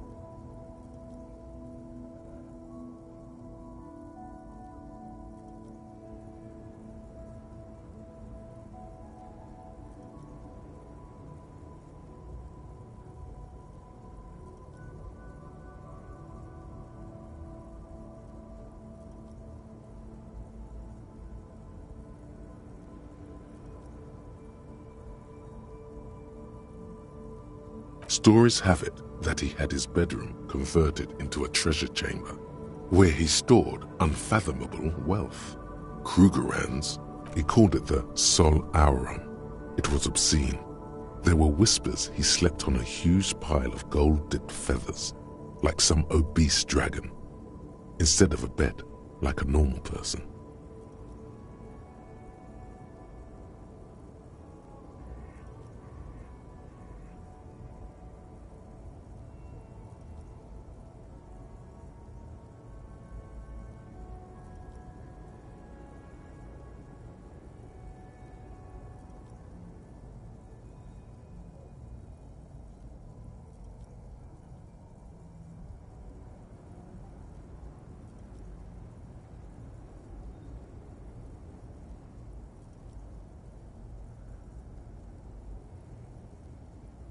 But wait, you haven't even heard about his fabled cocaine addiction.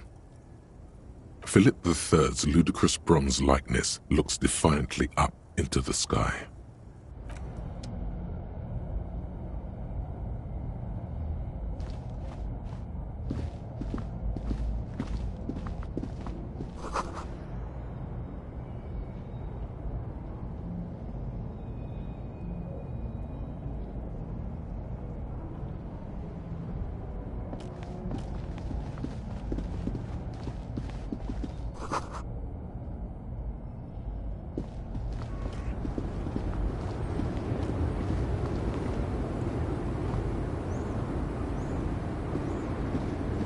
The small, wrinkled woman does not greet you. She nods along to something on her radio. A photograph is clutched in her hands, and there is a warm smile on her face. The photo, an ambrotype from the turn of the century, as golden as her smile. It's the warmth of a winter night's fire. Maybe she could give you comfort and shelter, some cigarettes and food money. Maybe she's your...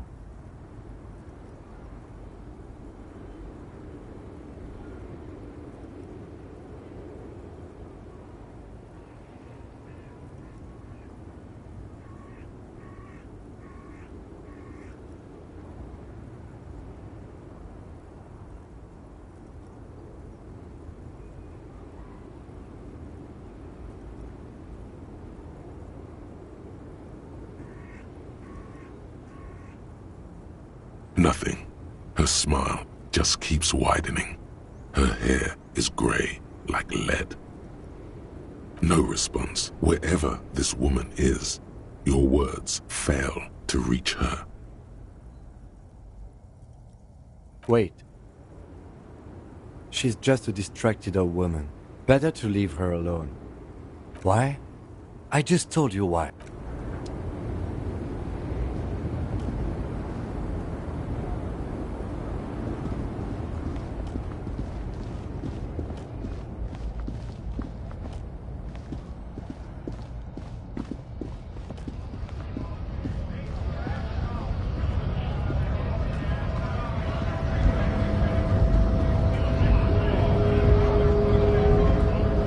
Bastards!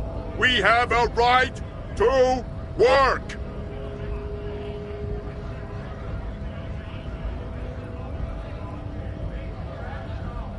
Hold up and stay frosty, everyone. Cops are here. You here to fuck with us? Beat the honest worker down. Good. We're fighting for a cause here. Besides, we're not that different. It helps if people see us talking, cops and strikebreakers together. Shows authorities are on our side. Builds confidence.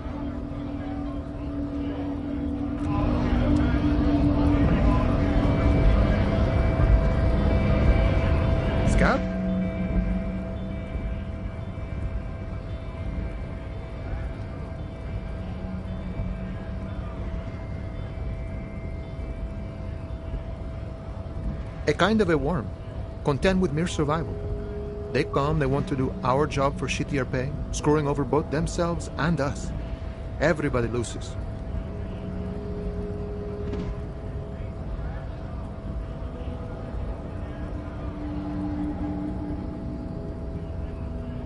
Beats me. Somewhere in the ground, I think. Gotta be bloody stupid or freaking evil to scab. Or I guess, scared maybe. But scared of what? Of who? Personally, I'd rather beg than scab.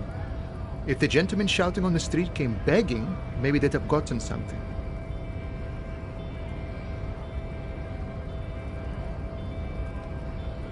We've explained the matters, but they don't listen. This lot would be reasonable and go home if the big guy wasn't riling them up all the time.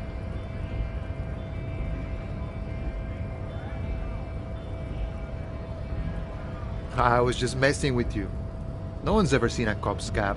Imagine, you cops going on a strike, but then another cop comes in and says, "Let us cop for less money."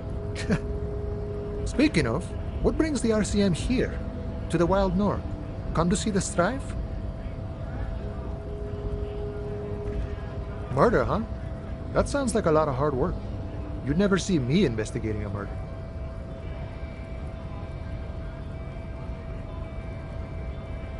Of course, Policia.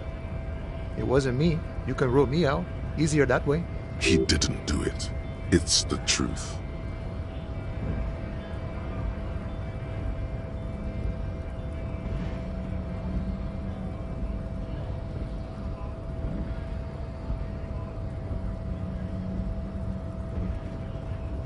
You know, serious business.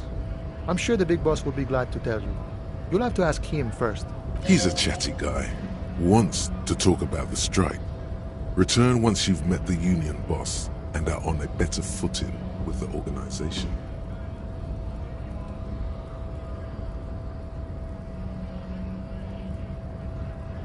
My friend, I respect the right to roam. The open range awaits. I don't operate in that capacity. I'm not a granter of passage. The passage grants itself. I walk right past Measurehead and go in. Yeah, the 2.5 meter tall Semini supremacist there. Walk right past him, then press the button to unlock the door, then go past him again, and you enter the arbor through the office. Está.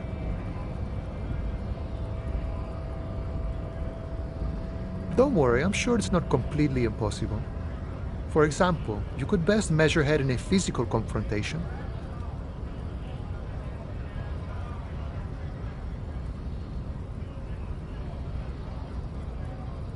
Or you could convert to a Semini supremacist worldview.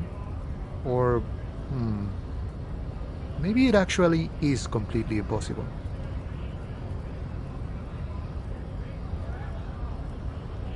Jean-Luc himself would say the philosophy has proven overly heroic for the scabs to convert to. Not enough intuition.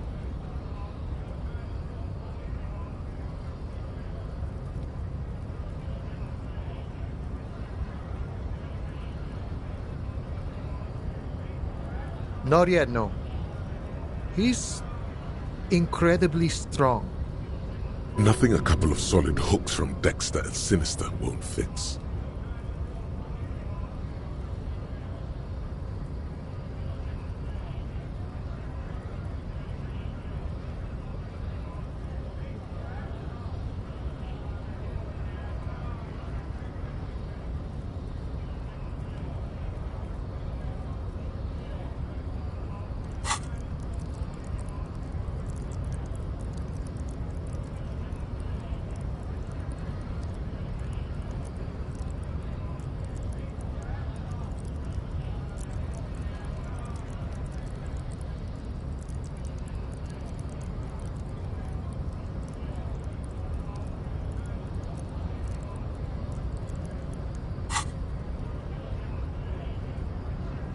Sure.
Life doesn't need to be a struggle. I'll be with you in a moment, officer. Let me just finish my sandwich.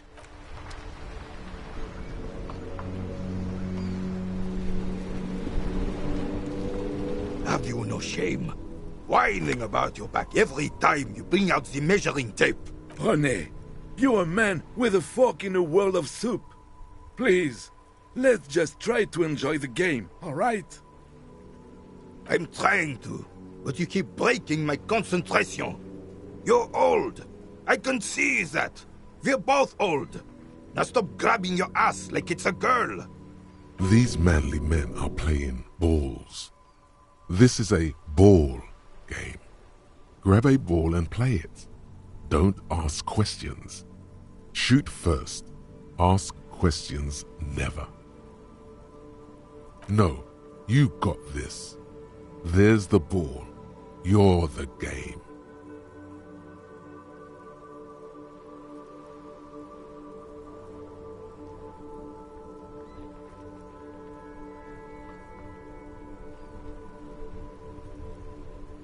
Sure, officer.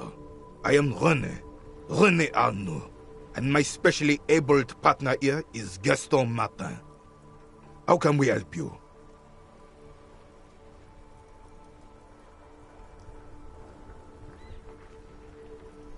Yes.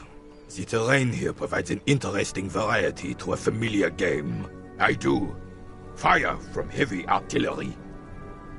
Why what? Because that's what happens when communards hijack your country, execute your supreme leadership, and turn your capital into a slaughterhouse. You use heavy ordnance to clean up your home.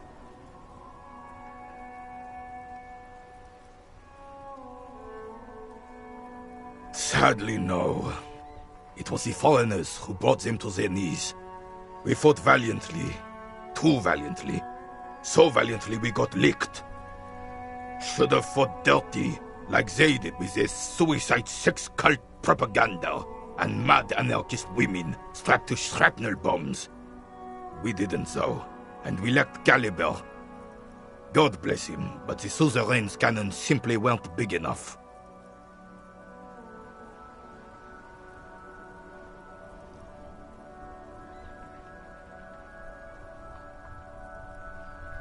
Because this place is a damn beachhead.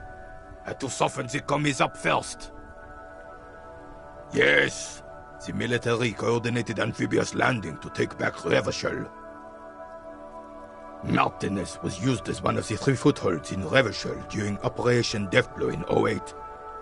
The other 2 are off in Stella Maris and the Delta.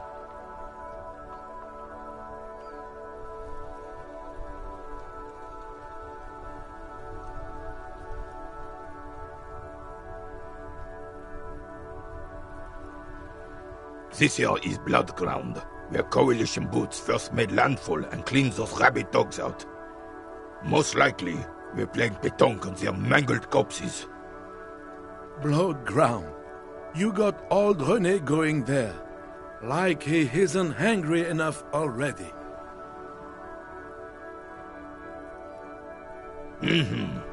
Don't get me wrong, officer.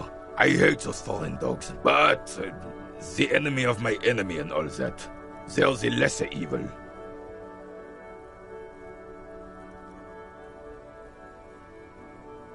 Damn right, son.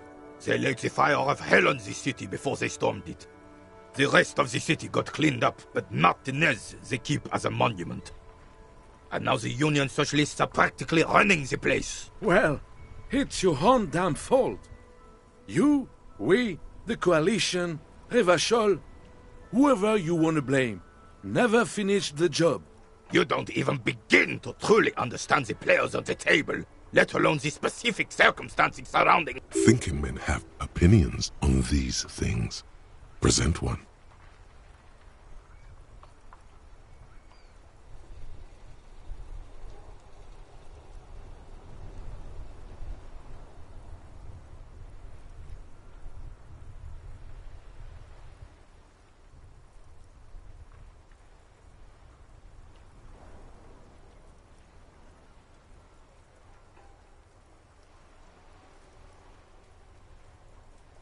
I'm just so damn sorry it had to be the Coalition. After 8 years of fighting those hyenas, boiling cats for food and drinking piss in the mountains, I would have preferred if the Right Honorable King Guillaume returned to Revachol. Or even if that damn clan Frisell had... This royal failure weighs heavily on him. Instead, all that is just, holy, and beautiful in the world was wiped away, and now it's neon signs with toothpaste ads everywhere. For this is just what the commies wanted. This was their plan all along. This is what they wanted to replace the role of the suzerain with.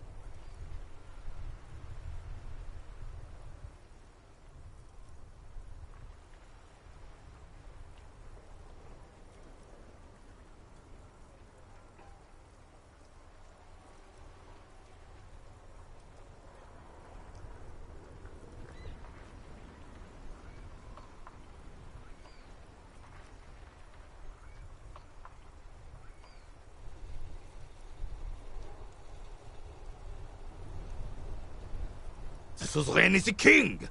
Has everyone forgotten already? Soon, they will forget everything. Him too. Then he chooses anger over melancholy. It's no use talking to you. You were still in Daddy's balls when it happened.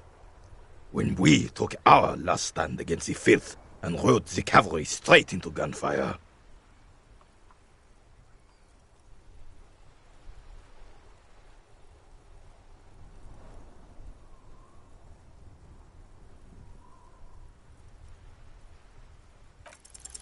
All you observe is a veteran refusing to let go of the past and his old uniform.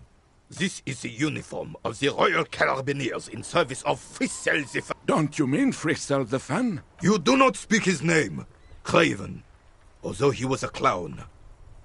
But he was our clown. There's something you missed. You will get to it.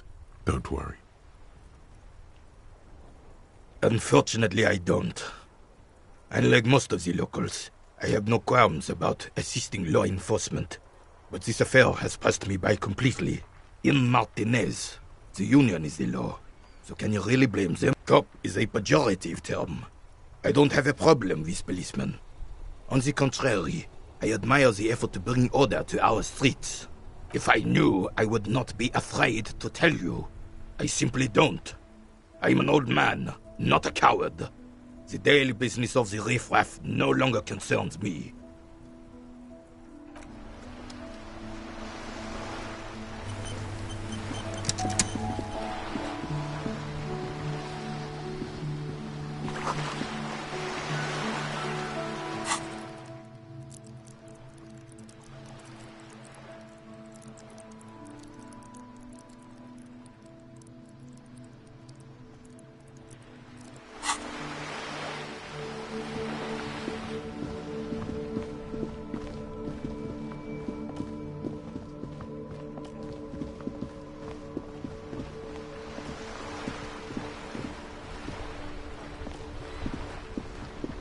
I have really outdone myself. This is divine. Yes, that's what you need, Gaston. René, it's a little pleasures. Life doesn't need to be a struggle. Hello, officer. How might I be of assistance on this fine day?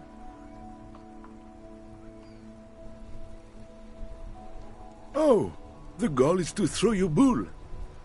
As close to the cochonnet as you can. That's the cochonnet. You'll put that knowledge to good use in 20... I don't like where this is going, officer.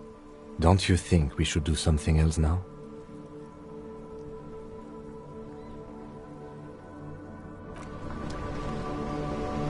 It is such a pleasure to... Let me think. I heard someone was hanged and left on a tree for a week. But that's all I know, really.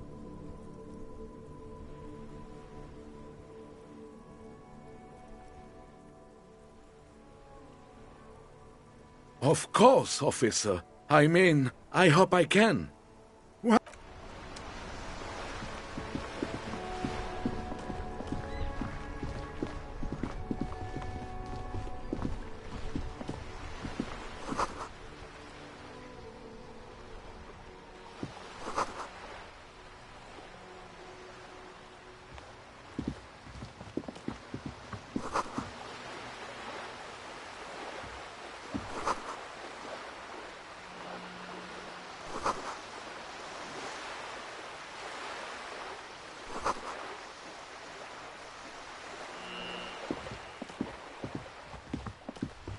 Hello, sir. Step right in. The store is open.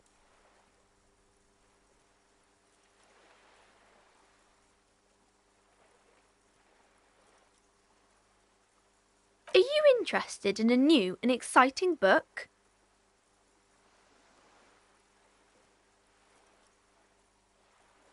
Okay, sir. I'll try to answer any questions you have. I hope they're about books. My name is Annette, sir. My mum, her name is Plaisance. She owns the store. She's inside minding the register or organising the stock. Feel free to step in and browse our wares.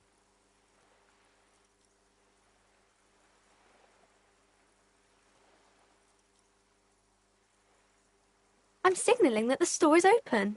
Otherwise, people might not know. They'd miss out on the crime, romance, and biographies of famous people. A sudden gush of wind turns the pages of the books on the counters. She covers her face, smiling. But she's cold.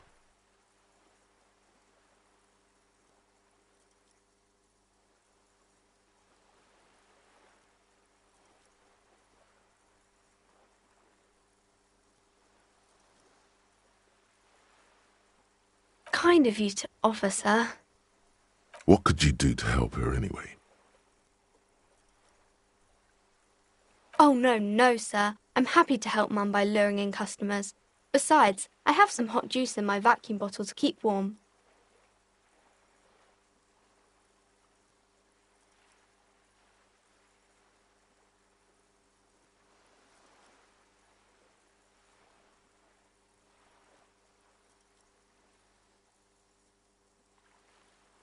I do my studies at home at the moment. I have to help Mum keep this place running.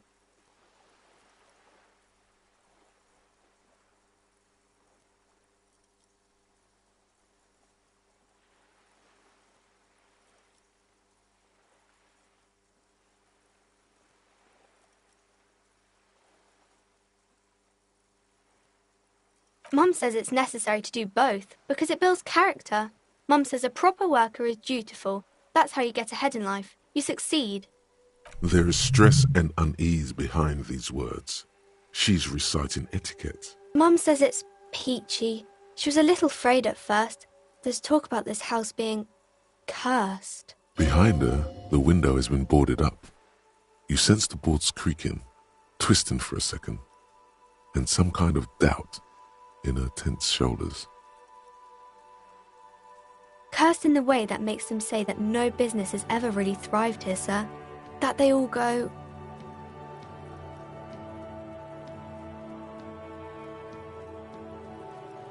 Well, they run out of money and have to stop doing business.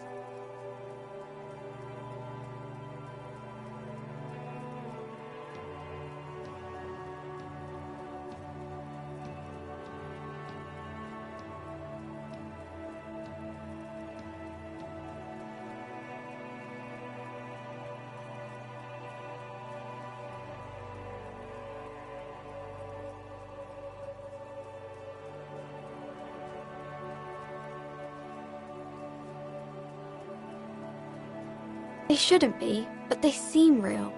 Anyhow, they say that these grounds are doomed for businesses.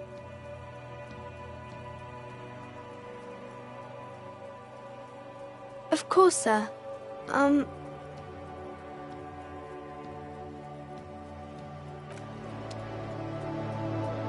again, sir.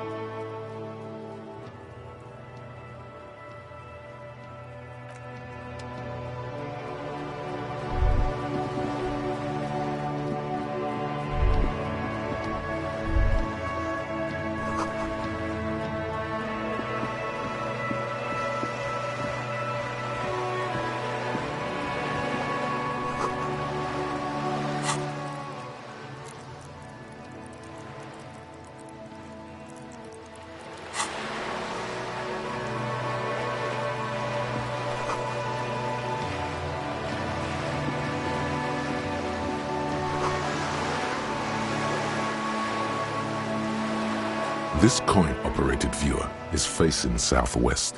Its coin slot is full of fossilized bubblegum, rendering the machine permanently inaccessible. A thick layer of graffito covers the lenses. You spell out the word Onuk written on the other side, with N and C scribbled backwards. Under the graffito, a sea of blues and greys appear. Behind the water lies a coast studded with concrete and reeds. On it, a church on stilts, lanky weather-worn wooden planks, an X-shaped cross topping its tower. You know this to be the Star of Pericarnassus, or the Cairo, the central symbol of the Pericarnassian church. The church looks old and weather-worn. There are no lights in the windows. Around the large wooden building you see chunks of sea ice gathered on the beach, and a small tent set up on the ice. The metal feels cold and wet under your palm. It looks unhygienic.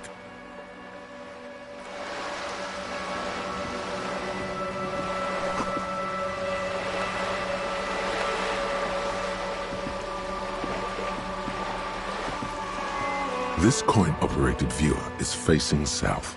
The instruction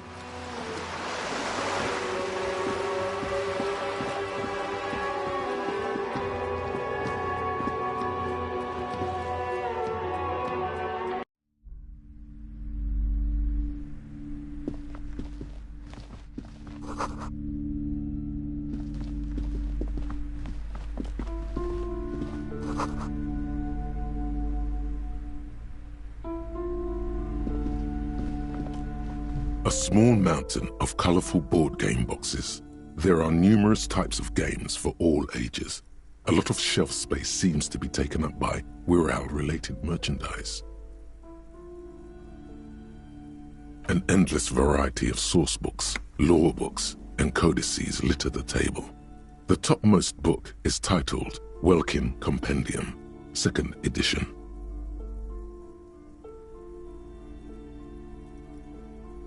There's also a large hardbound tome with intricate cover art, The Hunters of Katawak, Boreal Creature Compendium, and a pick-your-path adventure gamebook titled Tales of Wirral, Cavern of Velkrag, a towering mountain of colorful board game boxes and Wirral codices.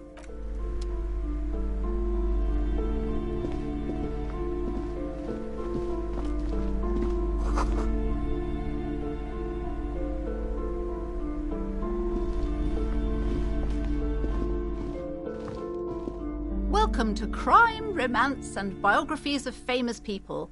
My name is Plaisance.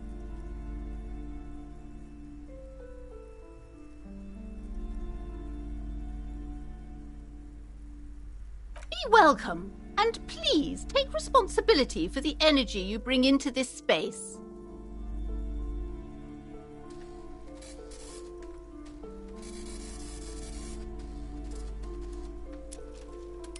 I am the proudest owner of our little shop of culture.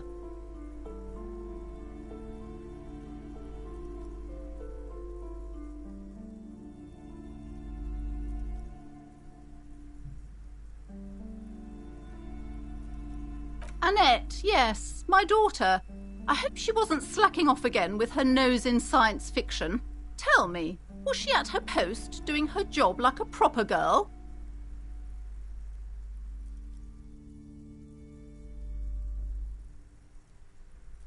Wonderful. Did you talk to her? Great. On a scale of 1 to 10, how compelled were you to buy books after talking with her? Her opinion of her daughter depends on how well she lured you into the store. Come now, it's not personal. It's about proper sales practices and market research. I expect an answer.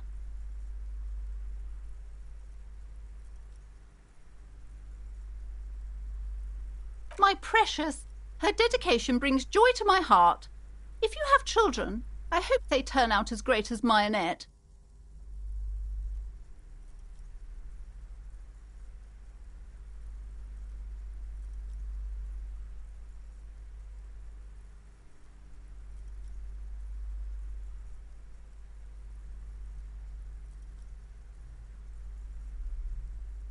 You must be kidding.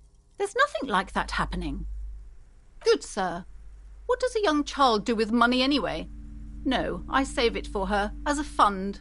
She's securing her financial future out there. Indeed.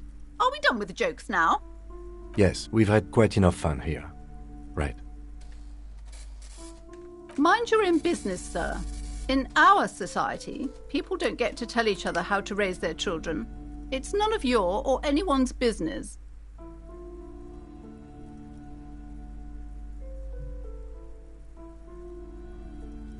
The woman before you scans the store, her shoulders rigid and tense. Every now and then, she nudges her glasses. Cursed? Who said that? Annette? I will have a word with her.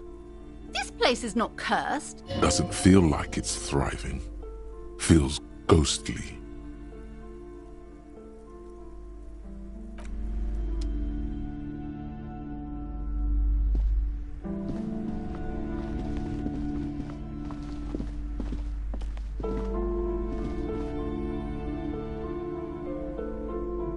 These shelves are overburdened with books from the same series.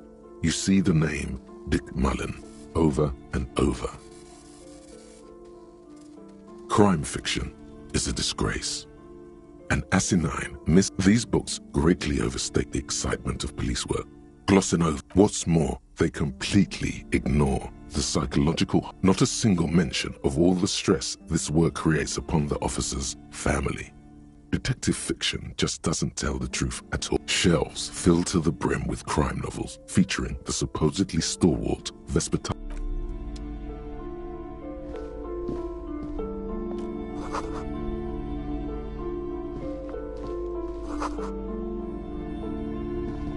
The plaque on the shelf reads, "Biographies of famous people." You see a large variety of names, none of which ring a bell.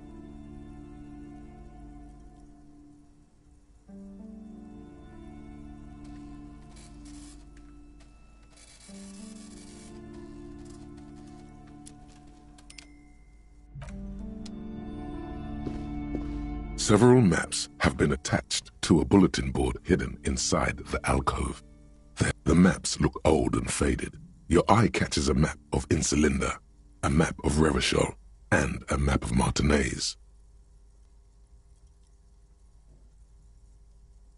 The north coast of a verdant island is shattered by the delta of a river.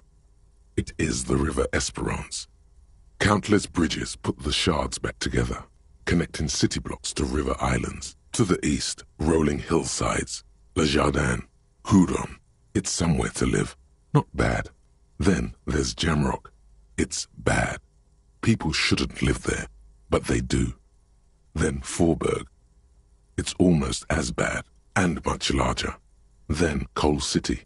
It's so small you can't even see it on the map. No, wait. There it is. North of Jamrock. The strip of coast. No, this is somewhere to be. This is all you have. But it's still something. Streets and sodium lights, the sky, the world. You're still alive.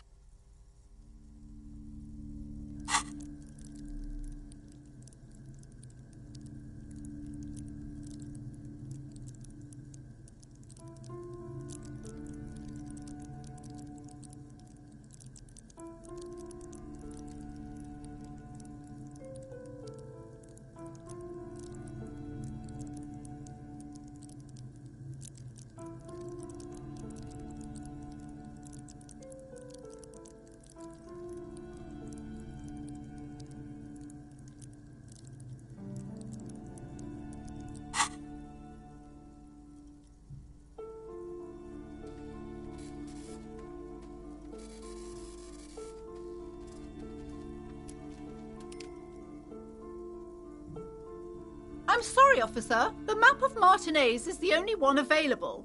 The other two are not for sale anymore. They're quite valuable, though they might not look it. The map of Martinez is 90 cents, though. Yes, yes. Are you interested or not?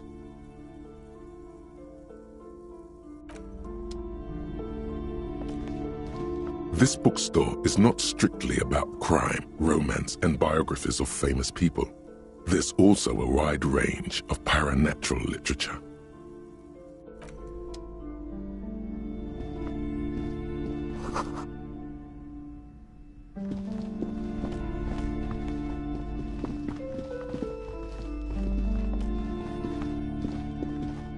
You see a set of tattered curtains blocking the way to another room.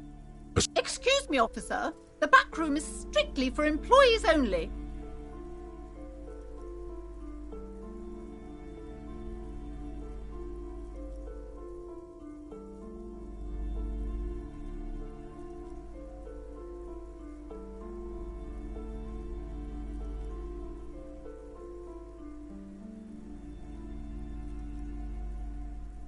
Just as you're about to pull apart the curtains, the petrified voice of the shop owner cries out once more. Sir, don't touch that. I told you it's off limits for the customers. Parapsychologically speaking, we're done if you decide to open them. I won't be held... She looks away, mumbling. Why is everyone always messing with the curtains? Why can't they just buy books like normal people?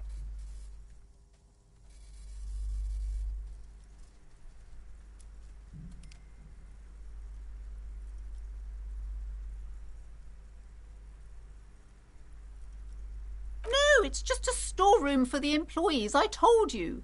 Now please step away from the curtains.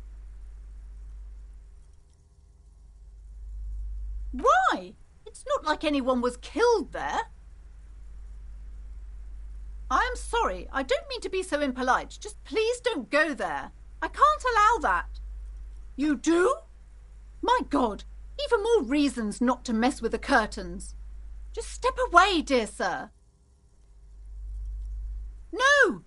Please just talk to me, officer. Come here and... There is something mysterious about the curtains. Be careful. You see a tattered set of curtains and a polyhedron-shaped cage-like trinket.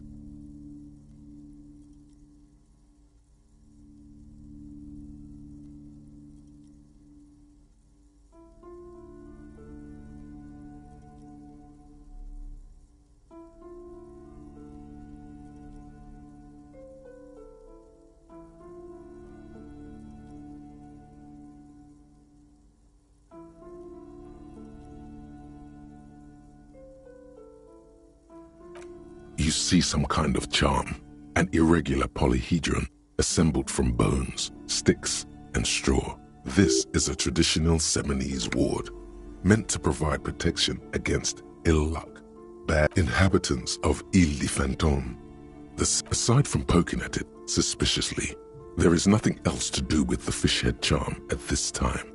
The curtains remain shut before you. You see a dimly lit room full of dusty furniture and trash. A doorway stands in the back, covered in dozens of scary little Seminese wards. Your shadow... I warned you! You're unleashing forces...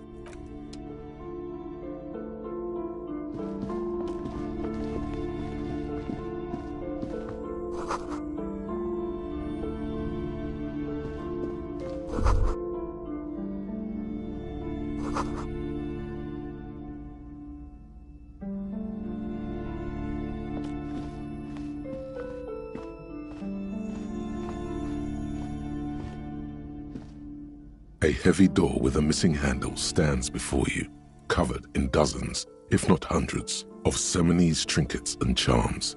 It appears to be locked. What if you just break it down?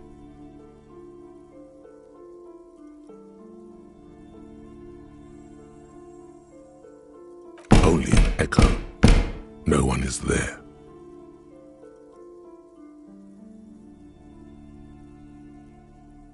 That's right. Take in your surroundings. You need to have a solid ground and a proper posture if you want to succeed.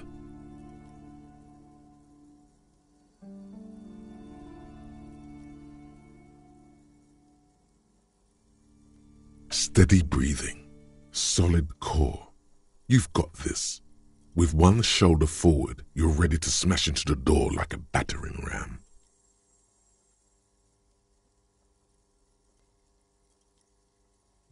The room is dimly lit and littered with old barbershop rubbish. It's made of a solid block of wood, but it has stood there for ages. The hinges are old and coated with a carmine layer of rust. It should be doable.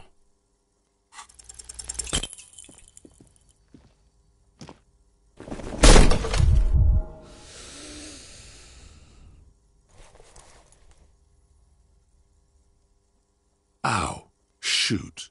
Whose moronic idea was it to just run through the door? Don't you know that things like that hurt?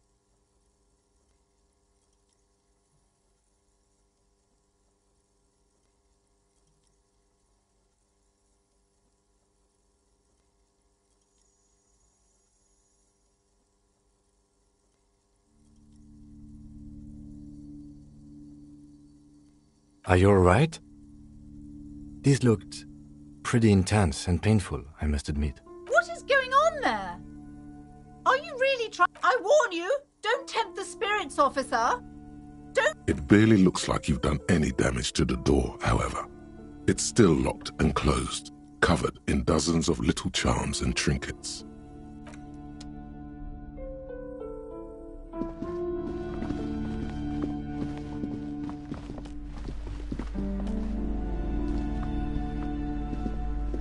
You've hurt yourself now. I told you not to mess around back there.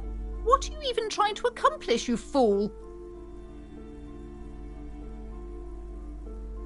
You're only making things worse. Stop it.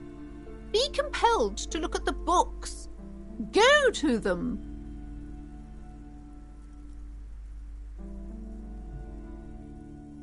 Goodness, you were already doing good, browsing the shelves. Why'd you stop? Don't you feel compelled? She smiles and nods, seemingly relieved.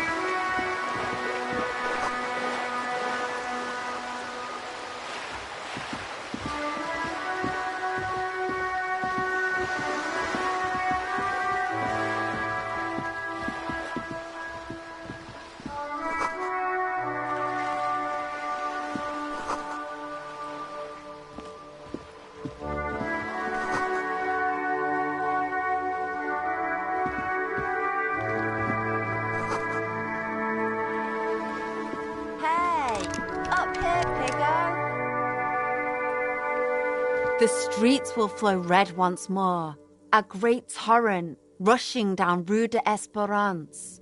The streets will not flow red with anything. I'm Cindy the fucking Skull. What else do you want to know? Date of birth, blood type, the last time I was tested for Hep C.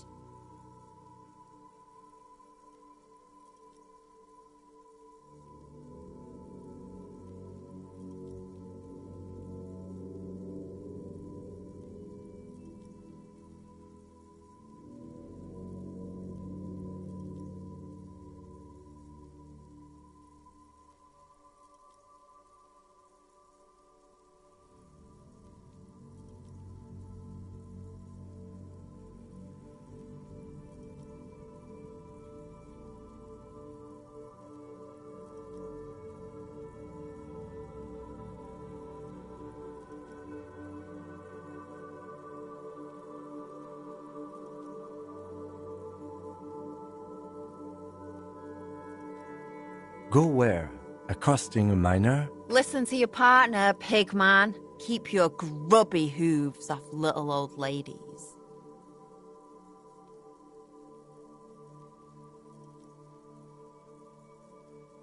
I ain't no snitch, pigstein. Go forth and forage in someone else's shit. Actually, there is a shortage of people who talk to us in a normal, calm, informative manner. We weren't put on this earth to make your life pleasant, fucko.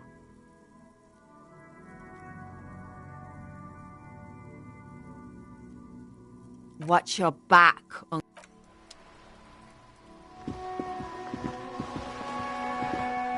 A sturdy metal door guards the southwest entrance to the apartment building. It's locked. The door rattles against your knuckles, but there's no response. The door rattles again, but this time you hear. Stop banging on the door! I'm not letting any more strangers inside.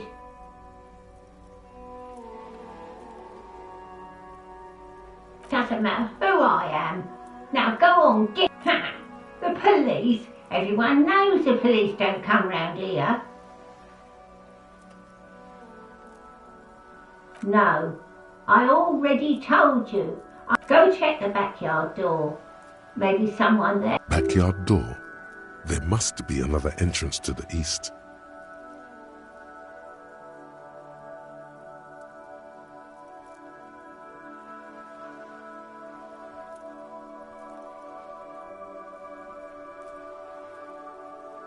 Madame, I assure you, we are real police officers. There is no reply. Just...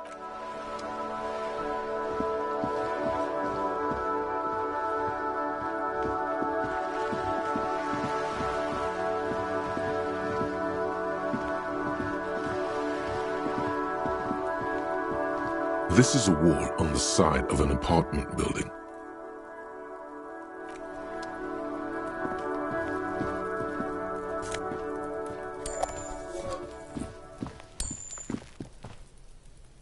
Hey, what's that noise down there?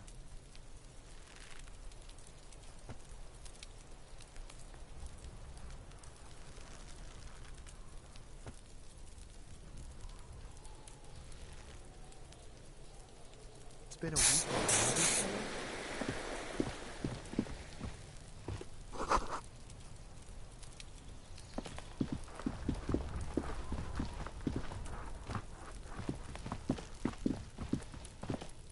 There must be another way into the building.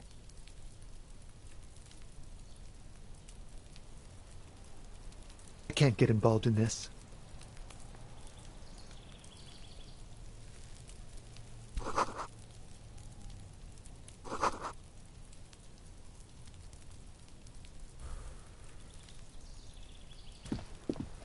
You see a young man on a balcony, nursing. Not looking for any trouble, officer.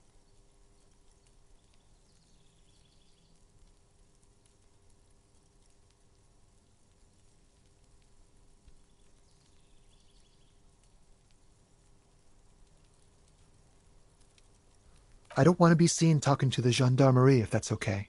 I just want to finish my cigarette. Don't let him go. This could be your witness. The balcony has a great view of the whole thing. Is it really that important? Like a nervous cat. All right, but make it quick. Once I finish this cigarette, I have to run. I'd even go so far as to say that the view is a little too good, my dear gendarme. Do you have an estimate of when the body will be taken away? We will remove the body as soon as possible. Now tell us, where were you last Sunday? Oh. You already asked me that, didn't you?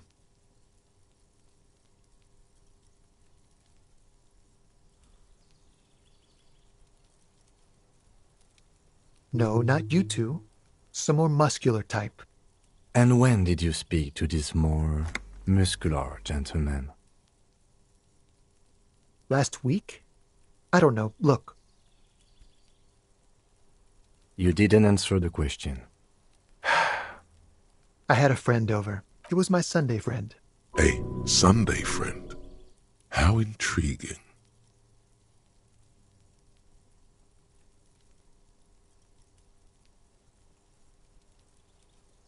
He doesn't reply, gesturing no with his cigarette.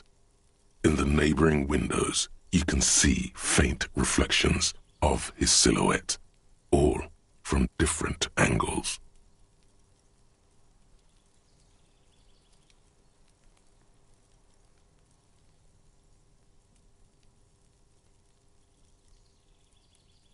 My name? My name is Martin Martinez. Martin Martinez? Good local name. Let's go with that. No. We won't. Now, if you'll excuse me, I really need to get going. Time to bring out your secret charm. Tears and begging. Show him your emotional side. Throw yourself before his very feet like a dog.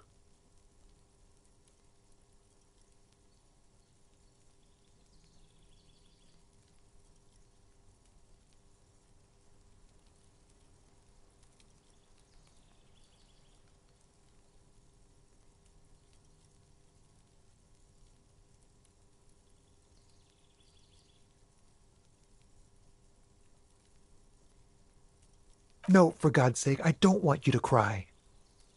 Listen, I really have to go. Good luck with the investigation.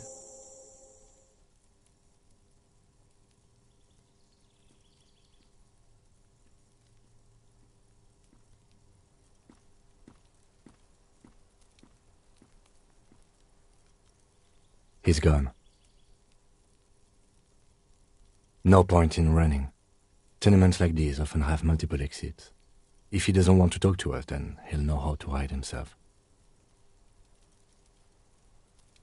He could be a witness. Him or his Sunday friend. Either way, we need to look in. There has to be a way of getting inside the building. Let's go check out the door near the pier again.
lorry stuck in the traffic jam. This big, heavy Grad-made machine, the windows are clear. They've been recently washed. You can see a lorryman's cabin. The driver has adorned his space with a substantial collection of peculiar paraphernalia. Proclamations about honor. The back end of the cabin has a small perch to sleep. Large ashtrays. There are racist nationalist paraphernalia. Not unusual in this part of town. This is our guy.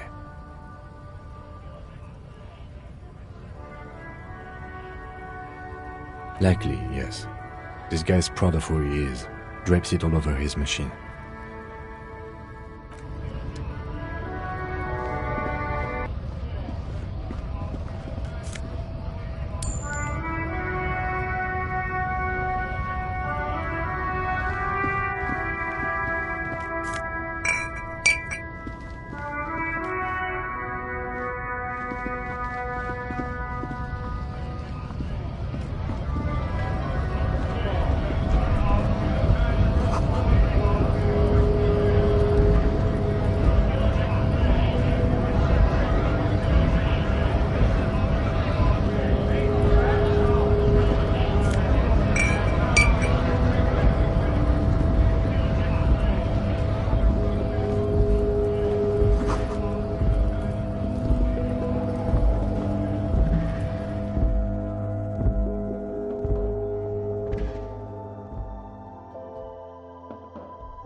The tear machine stands in the corner.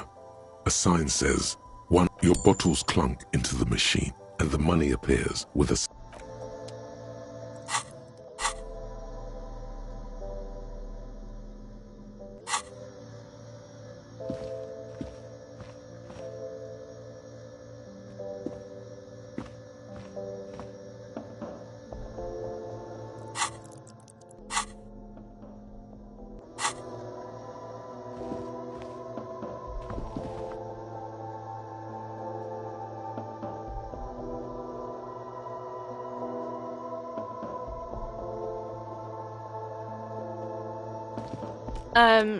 Is this about the questions again? Because I don't really... A colourful display of cigarettes and alcohol bottles there, in that dark green glass. All in vain. The great flowing river.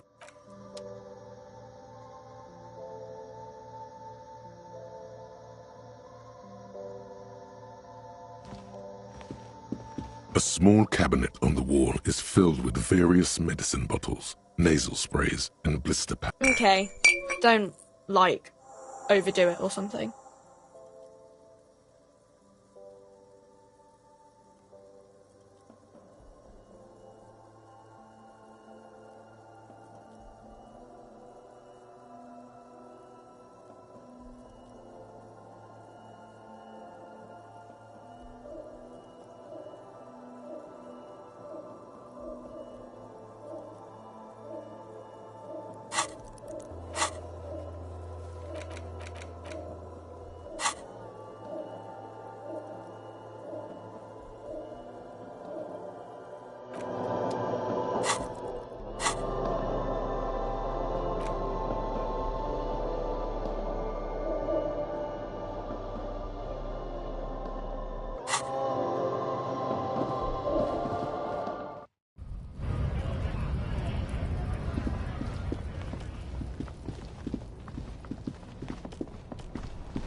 The RCM in Martinez.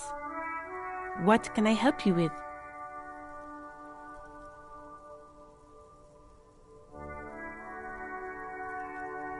We don't see a lot of police around here, that's all.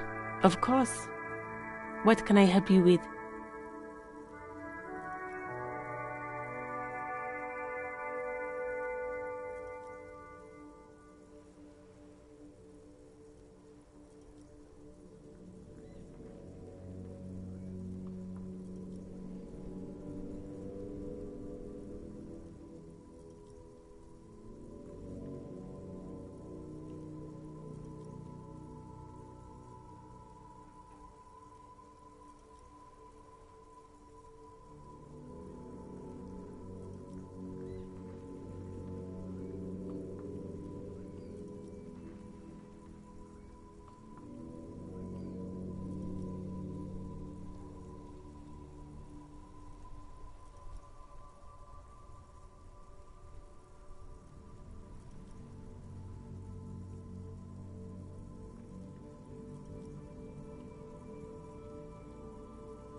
Of course. Where to? No problem. Excuse me? She's uncomfortable. Maybe you should drop this line of questioning. Oh. Well, I didn't write it there. I'm just sitting here. Okay. Excuse me? She's uncomfortable. Oh. Well, I don't know anything about that either. Pig is a widely used... No need to worry. We are not saying you did. Okay. Well, I didn't. Of course. I won't hold you back. Her gloves. You get the feeling that you need them. You have a dead body to deal with after all. Sure. Keep them. I have another pair.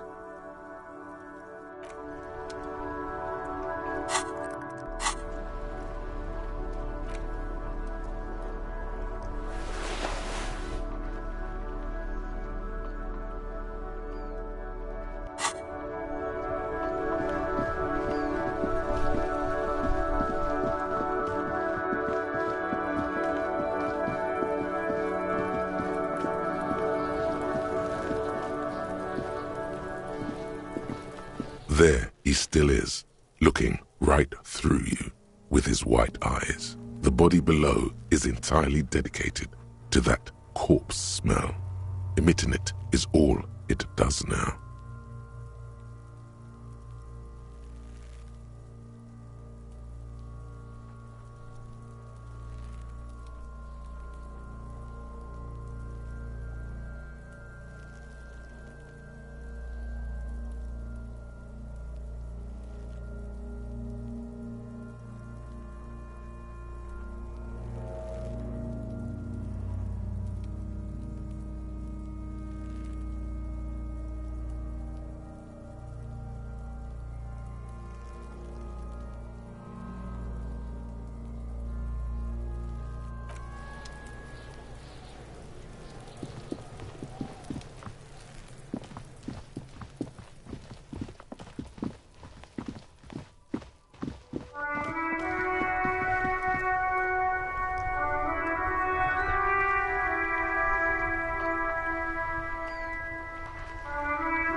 Hello again, officer. Since the street sign's messed up, there's the pier, the Cape Side apartment buildings, some more tenements. No problem.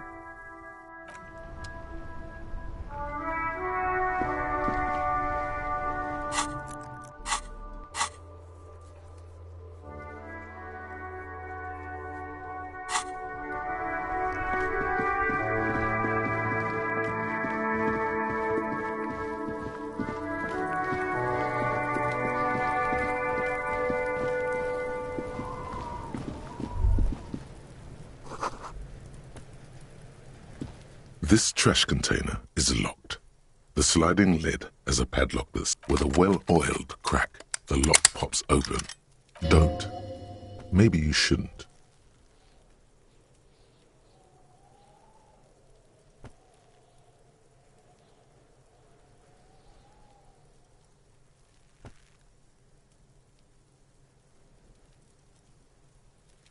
There is, but you won't like it.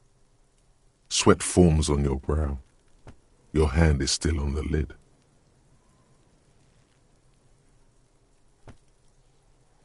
The smell of rotten food rises to greet you.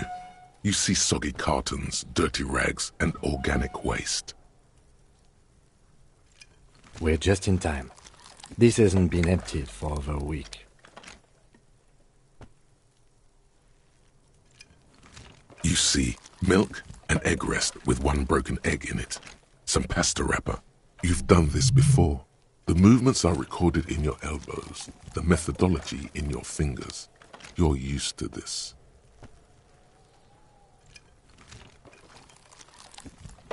No, searching for evidence in the tray. A box falls into pieces in your hands.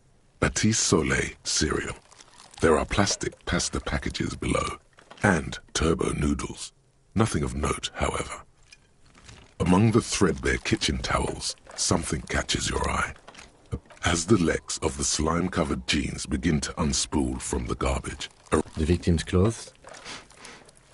Cadaver in odor is faint. If these belong to the deceased, they were removed when he was still in the early stages of decay. Drop them in here, officer. Guitar marked blue jeans.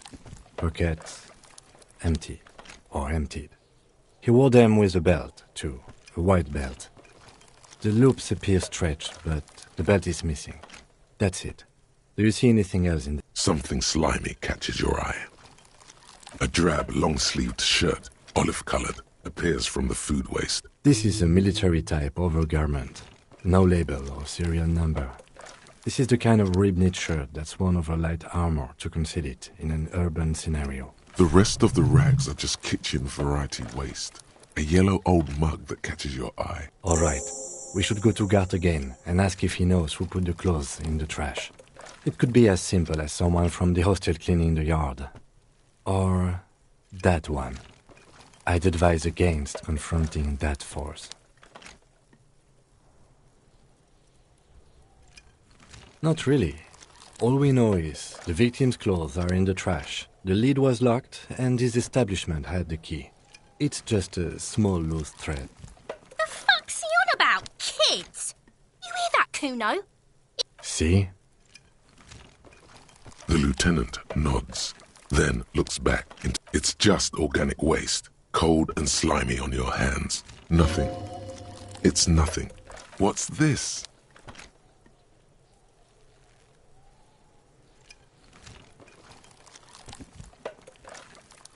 A blue piece of plastic sticks out from the apple peels. It's shiny. Something larger. A clipboard.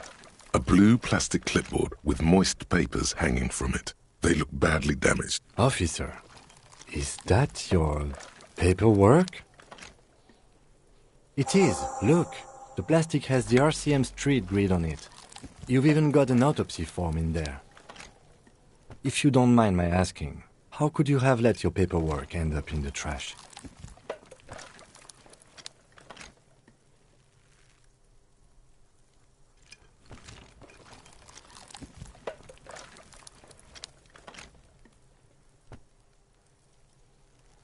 Understood. You pick out a broken mug with an oddly racist depiction of the yellow man frolicking in saffron. Only in its social sensibility.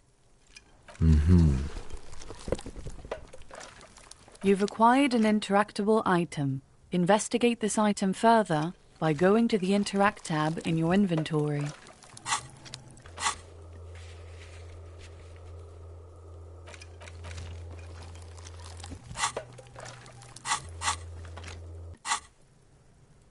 The container sounds a muffled gong.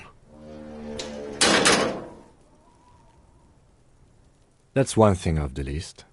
I think we got it all. You said you didn't want to talk about the ledger. However, now that you have it back, it would not hurt.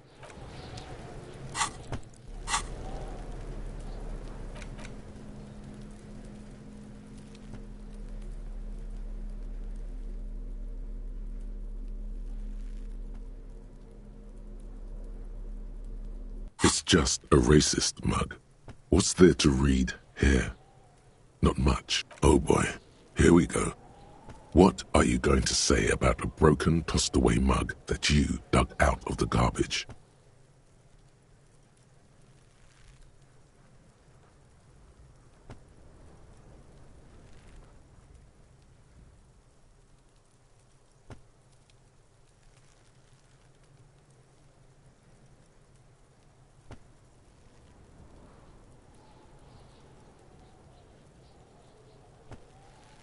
But it was in the trash. Why not just call it out when you see it? It's the ledger you found in the trash. A pitiful cabbage of white and yellow papers hanging from plastic board, barely held together by a metal clip. This sad display is made complete by the faint smell of urinal cleaner. There's a piece of toilet paper, or is it cleaning tissue? No, It's a metaphor. Below the pathetics, terror. Do not look into its blue heart.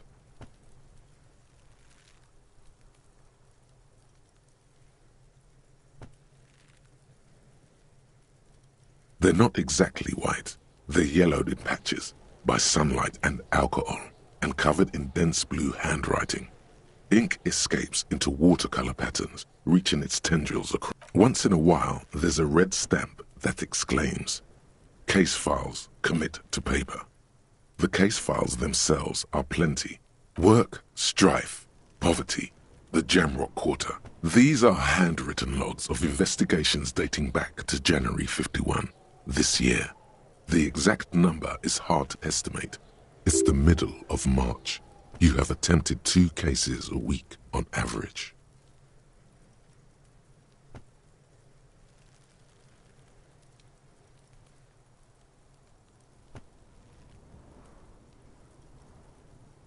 Huh? 2 complex cases to undertake is a lot, yes. You really have to push yourself. I would not suggest it, lest you start making mistakes. Arson, petty theft, spousal abuse. Handwritten logs on dozens of investigations date back to January 51. Stamped case files. Yes, it appears you employ a, shall we say, robust yet literary system. Each investigation has its case number written on the margins. Yet, still more tellingly, most are accompanied by a name. Yes, all caps. One is called the Next World Mural. Another, the Square Bullet Hole. Others appear more light-hearted.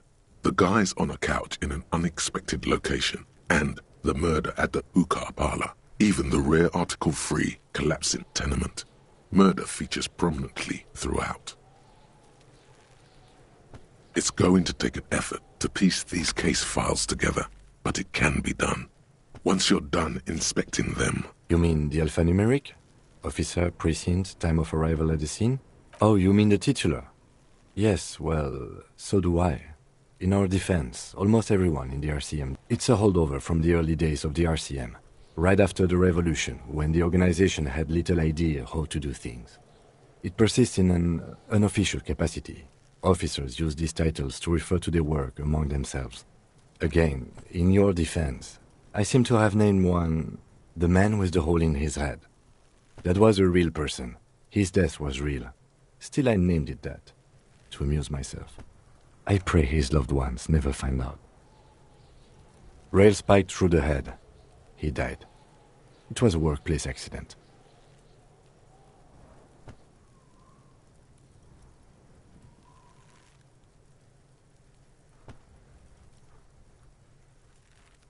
There is, for precisely one more. 15 pages near the end remain untouched by the damage. The checkered grid forms a structure of passages, breaking the case into subtasks to accomplish. The ledger only comes with an old, worn-down lead pencil. It will do, barely. But...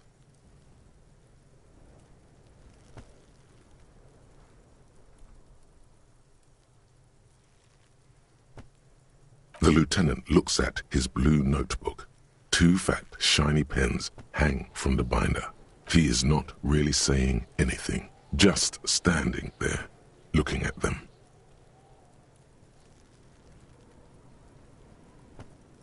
Absolutely motionless at first, then animated slowly. The threat has passed. He is thankful it has passed, and that he's gotten to keep both pens. Onto the paper with a brash free hand, uncannily similar to the rest of the letters. The wording comes easily. Inspect the victim's body. Interview the cafeteria manager. A satisfying slash sounds across the paper. You're done, it seems to say. And you, and you.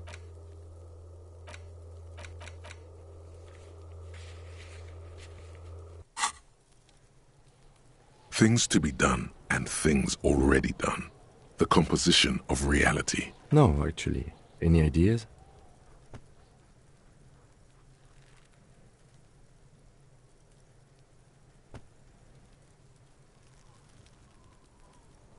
Great. That's great.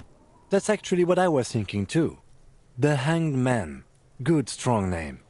We have a very good name for the case now.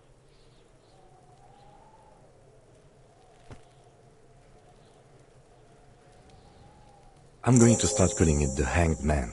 It's good we sorted this out.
You don't exactly close them, so much as distance yourself from the smelly papers.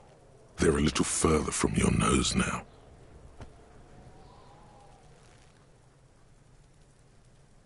In the back, you see thin, translucent copier paper, some neon yellow, some bright red. Then rip them from the binder and hand them out, according to type of form. 3.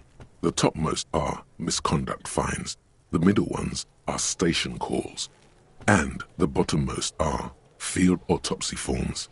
Each is easy enough to make sense of. A monetary penalization ranging from 20 to 250 real. These are quite sinister in tone. They give a date and time for the person to appear at the specified precinct police station. Below the call are the criminal charges you risk. A dozen pages of thin copy paper, bright red in color. You see the parameters of a deceased human form. Weight, color of the irises, predation marks, condition of sexual organs. Yes, all that remains now is to fill those forms and hand them to people. Fines for the rest of the stinking cellulose is much worse for wear. Being sandwiched between the board and the rest of the paperwork must have spared the fragile copier paper.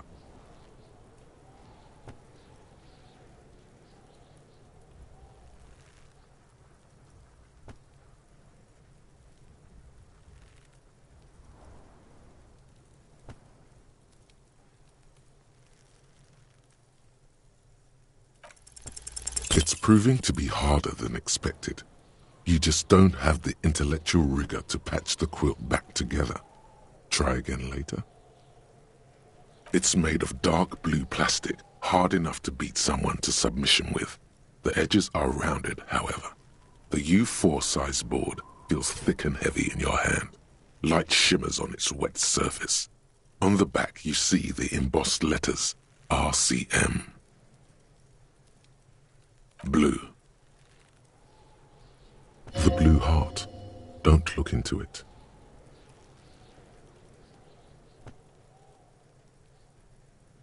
Something rattles inside, ever so lightly. The plastic shimmers like lapis lazuli, but it is not see-through. You cannot see to its center. Blue. The blue heart.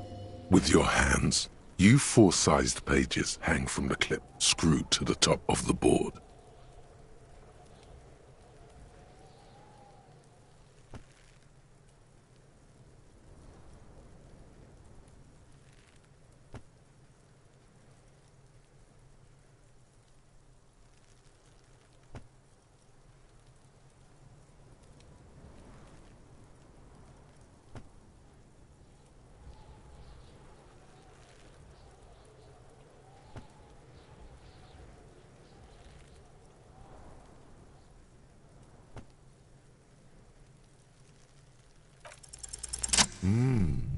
The two sides of the board appear slightly misaligned, like a drawer that's come off its slides.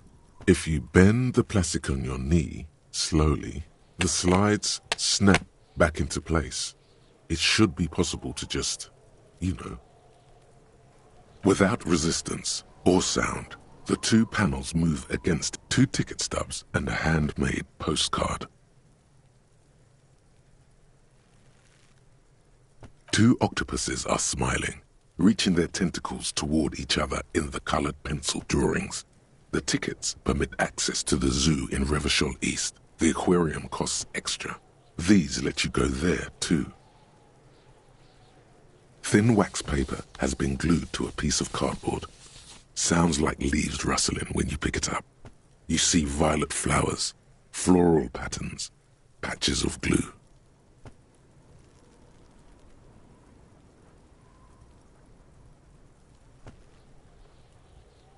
Familiar handwriting lines the inside of the card. Looped, round letters in a woman's hand. A young woman in her 20s. There is care, effort, and a smile, you think. Although that is not something you can read from someone's handwriting. Harry, it begins. You're already reading. I wanted to write you a letter so you can read it when you wake up. Throw it away, please.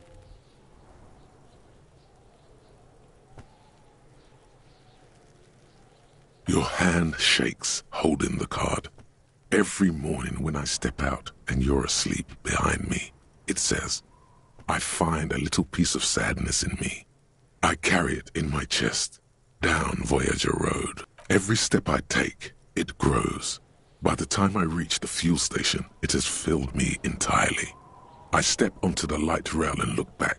Sparks fall from the bow collector.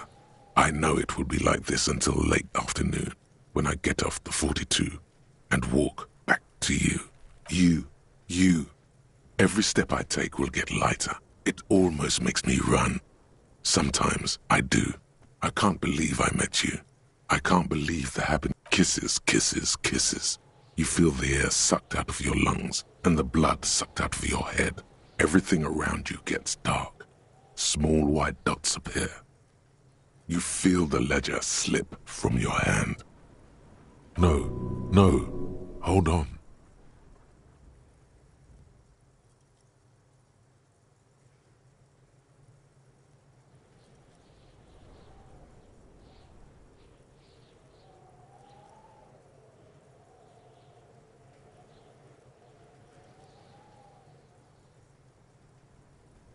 To what? There's nothing. Detective, is everything all right?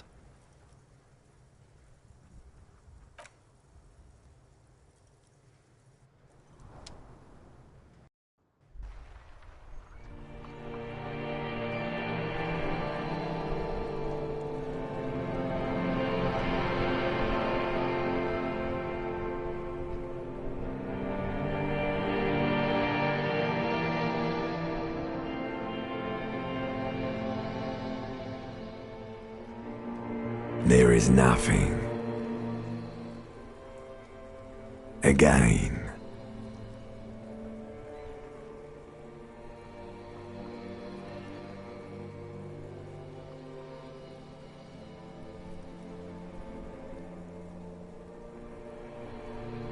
Well, almost nothing. There is the ground below you. That's still there. And the small light that's on, fluttering. That's me. Blue eyes, that's me.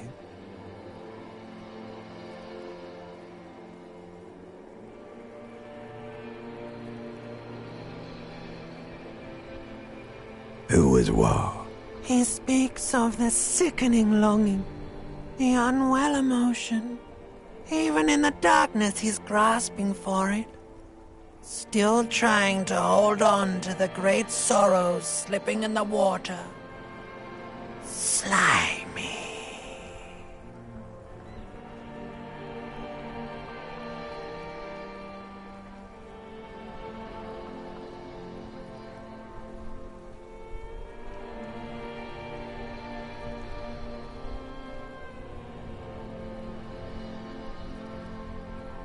The call when you're dead, brother. Here in the paleo-mammalian cortex, we call it the shadow.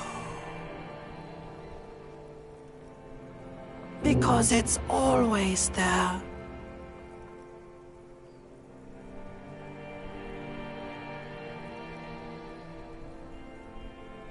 There is no Voyager Road. There are no roads, no houses, no lights in the windows. It's all on pause.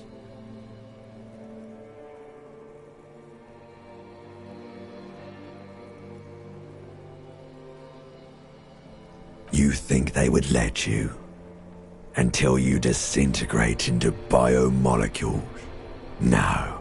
Someone is breathing on your face now, inspecting your pupils, stupid idiot.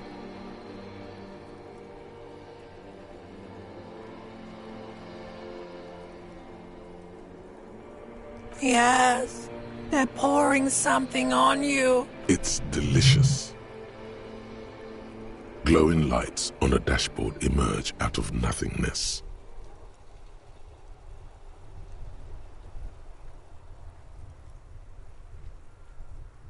In the upholstered cabin of Lieutenant Kitsuragi's motor carriage, seated in the driver's basket, the air is thick with leatherworks and heavy fuel oil.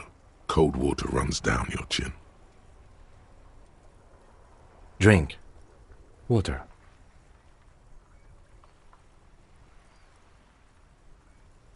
The water is cold, silvery, the stuff of life itself, as it pours down your parched throat. Drink. You haven't drunk water in 2 days.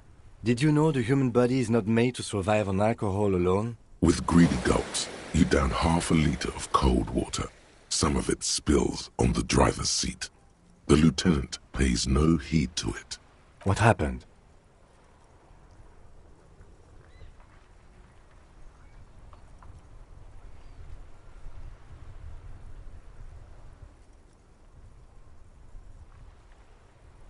You were reading your paperwork. Then you passed out. I carried you to my kinema to take you to the hospital. Then you came to. 10 minutes, maybe.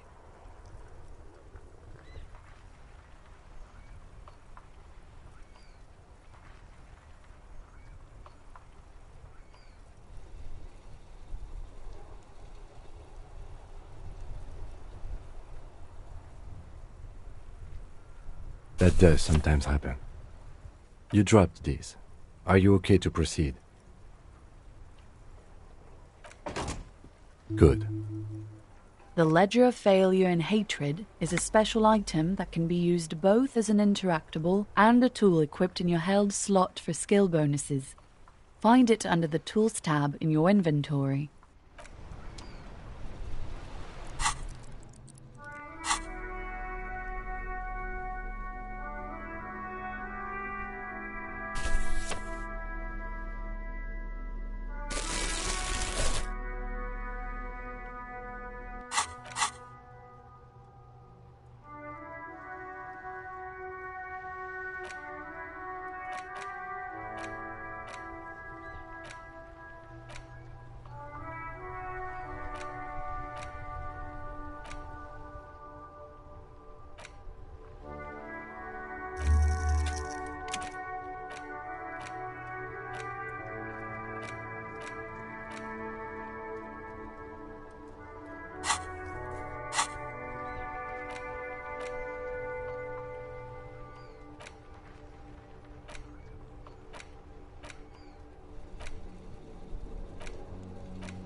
The worn and beaten wooden planks of the bench do not look overly comforting. We can sit on benches after we've solved the murder. You can revisit the bench if you ever need to pass the time when...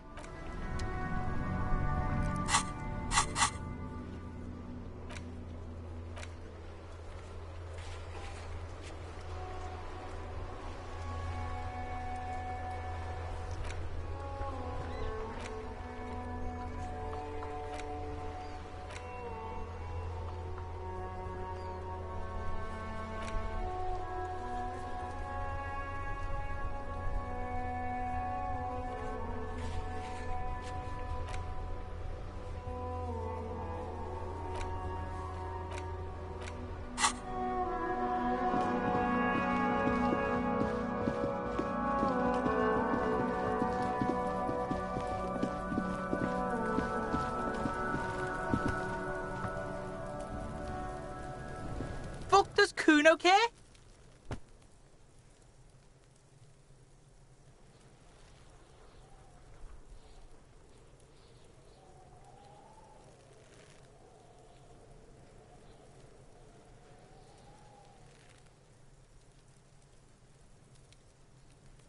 Yeah? The Kingdom of Kuno? The fuck do you want with it? Yeah, Kuno doesn't know shit about that. That shit is beneath Kuno.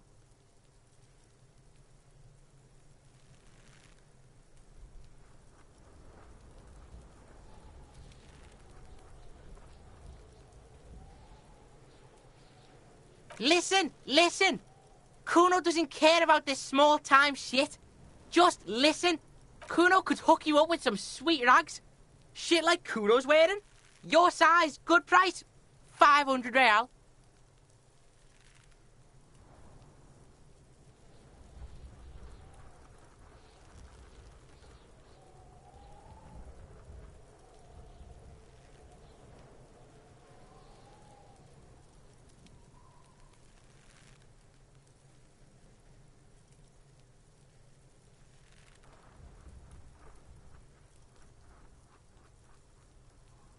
Look, Kuno ain't seen shit lying around, except for that up there.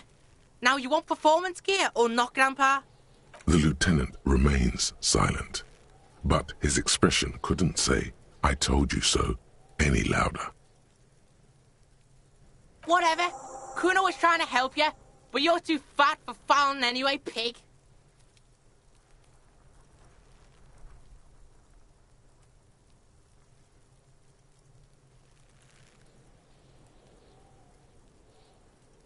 Dunno. Kiptas gardener used to work there? Kit is a pejorative term used to describe people of South Seminese or Areopagite descent. It used to be a common first name among the Areopagites of Ilmara. Not so much anymore. Look, Kuno doesn't explain shit. Kuno just says shit.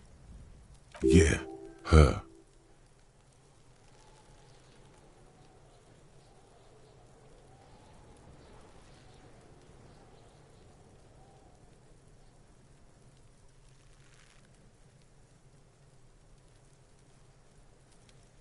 Yeah, whatever.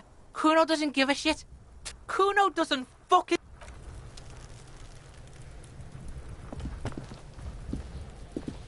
There he still is, looking right through you with his white eyes. The body below, you crack open the ammonia ampoule and breathe in. The odor of death is still stronger.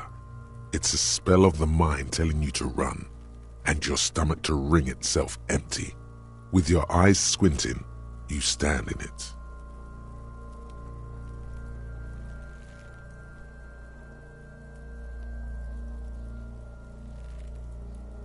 They do after 7 days, yes. We are deep in... The man before you is naked, but for a pair of underpants and enameled boots. His skin is greenish, marbled with decaying veins and blotched by lividity. A fading web of tattoos covers his chest and shoulders. The material appears to be ceramic. Its clean white stands in stark contrast to the decaying flesh above the knee. Delicate and fragile, they feel alien to the world around you. These are clearly not boots. They're armor, possibly part of a larger set. Indeed. Technically speaking, these are sabatons, not boots. Ceramic plate, zirconium dioxide, most likely. This is where under the heel. Fair weather model T500 VE. I'm guessing that's vitreous enamel. This is advanced stuff. It is. It's expensive. We've requested similar material for our tactical units for years now. The constabularies deemed it too costly. For a full set, about 4 years of wages. For the northwest region of Revachol, an officer's average yearly income is 5,500 real, unadjusted for rank.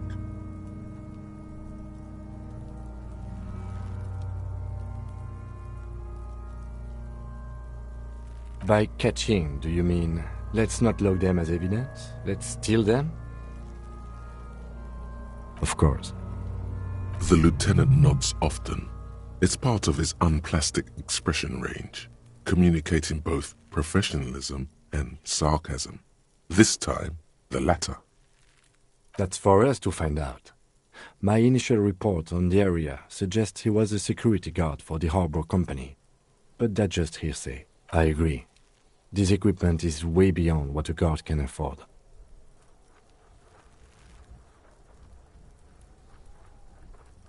A small bell-like sound fills the air. Suddenly, your biceps coil up. Your elbow is sharp and cocked for a punch. It's anything but. This material is a kinetic redistributor. It spreads kinetic energy horizontally, from plate to plate, dissipating it entirely. See? Faint, organic lines cover the plates, where they separate into smaller ones. These plates then divide into smaller plates, like the scales of some ancient white monster, cracked and pearly. The locals probably scavenged it. It would be odd if he had more on after 7 days. We should keep a lookout for this species. The armor could yield information. This is one thing he might actually know.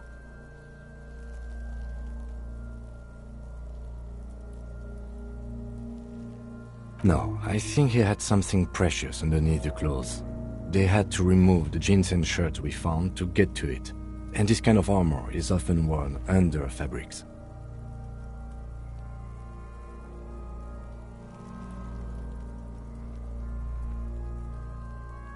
They usually hang them completely naked for that. La puta madre, the Mazda, the Besmerties and the like. This one still has his underpants. Fucking talking about underpants. This feels dangerous. Are you sure?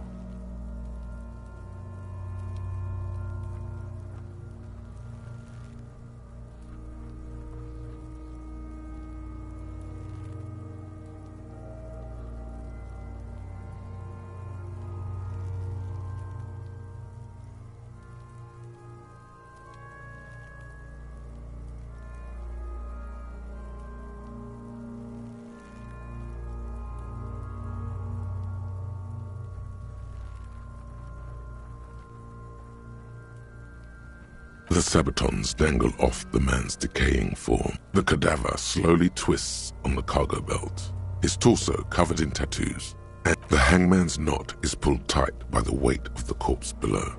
Yellow, hard-edged polyester cuts into his neck. Above, a sliding buckle ties the belt to the branch. This is a steel-reinforced cargo lashing belt, big brother of the regular cargo belt. It's used for tying cargo under 6 rows. Airlifting. I thought it was used on lorries for strapping cargo to them. The local harbor uses 6 rotors to shuffle containers around. I get the sense they use whatever was on hand without paying much attention to not incriminating themselves.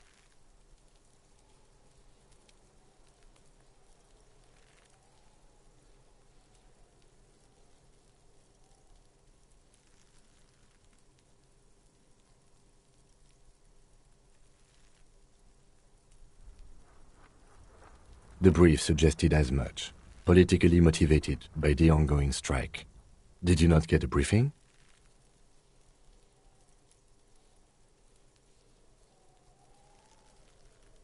Then you should ask me the first moment we get.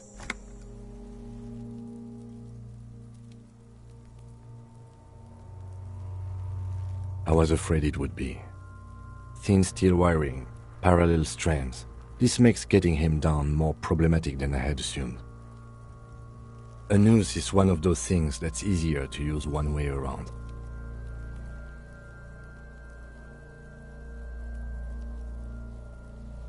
That ladder can't carry a grown man. I didn't see any splintering either, did you? I think they lassoed the branch, then pulled on the belt to close the buckle. Could be.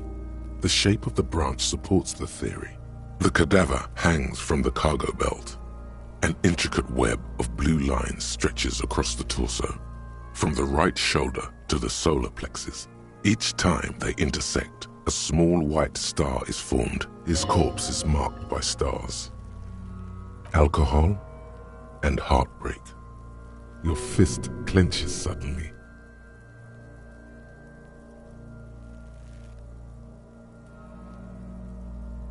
Decay is creeping on the tattoo. Already, most of the canvas that's holding it has darkened.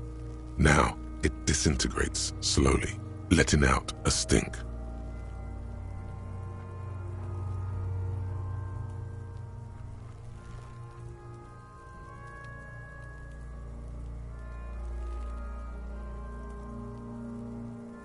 I have only a cursive knowledge of the science of cybernetics. I would not know if it were. But it's not quite... It doesn't seem familiar from the insides of any radio computer your mind can imagine. The somewhat organic lines remind you of old filament memory units. So am I.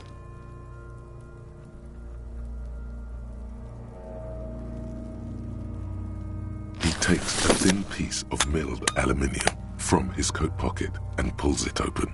Sounds like a sword being unsheathed. Shit, Kuno! What the fuck is that? An instant color camera. I have only 2 ampoules, so nobody move. I don't want to waste one. A sound, a shrill flash, followed by the breaking of a small ampoule of glass. You see streams of color pour onto the thick, glossy piece of paper, rolling out. In case we need it.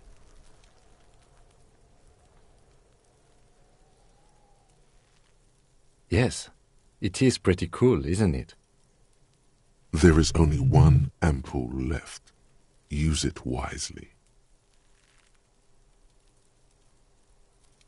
It contains insight to the victim's person. By his build, I'd say this was a man of physical violence. The story he wanted his body to tell was important to him. It is his letter, to us. Someone should decipher it. We'll need to show it around. Sure, just don't lose it. The glassy-eyed corpse looks by, his mouth mute and his skin as colorful as the chemical rainbow on the photo paper, teeming with opportunistic organisms. As you narrow your eyes, the monster before you blurs. This is a trick. You've done it before. Pink is where the blood settled in the first hours post-mortem. You can use it to see if the corpse has been tampered with. Does his position at the time of death match the discoloration? Only the lower extremities are pink with a dash of blue. His fatted hands, thighs, and his neck, just above the noose. The rest of the corpse appears dark green. I see it. His neck too. The lividity goes right up his chin. We have good, well-pronounced discoloration here. The monster comes back into focus, an explosion of color, coursing with dark marbled veins. His stomach appears pregnant. So, what do you think?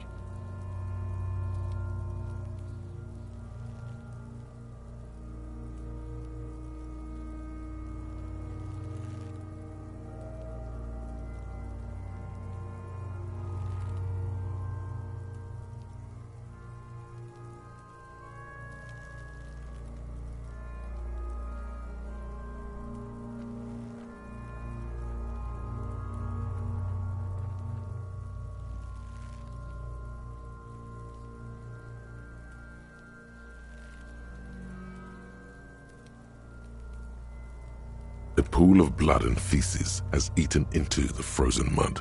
The victim appears to have contained no more than half a kilogram of digestion. The fuck he's saying? Talking about shit.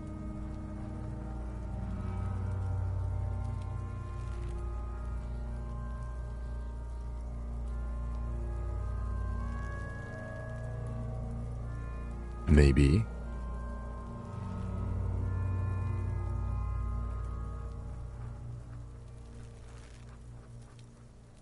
I do. Most of them are post-mortem. Maybe even all of them. The delinquents have made our jobs harder with their little sport. Stop talking in riddles, coin slot. It means you fucked him up good, Kuno. Fucked him up brutal-like.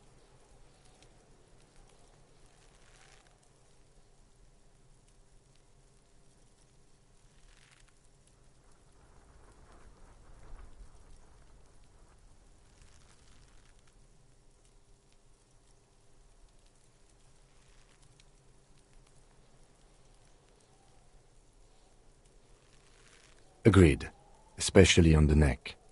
The belt acted like a tourniquet, keeping the blood in his head. The hypostasis supports a hanging.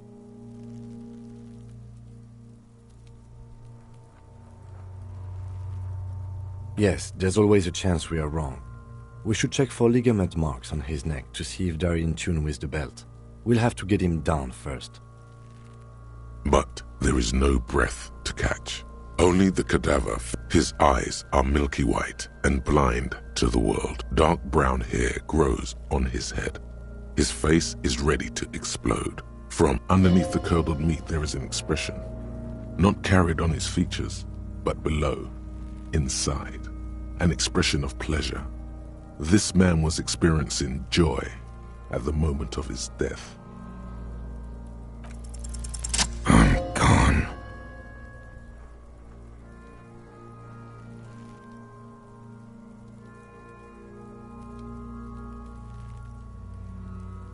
I'm a joke. Look at me. A killer. A motherfucker. And a killer. Go ahead, Coppo. Into the wild pale yonder. In the past. Way out in the west. What do you mean? It's the power of your imagine. Go ahead. Ask me more questions. You fuck. Because you're a copperoonie. Look at all of them go. Do you want more questions? Coming right up, copperoonie Rooney. This is getting upbeat now.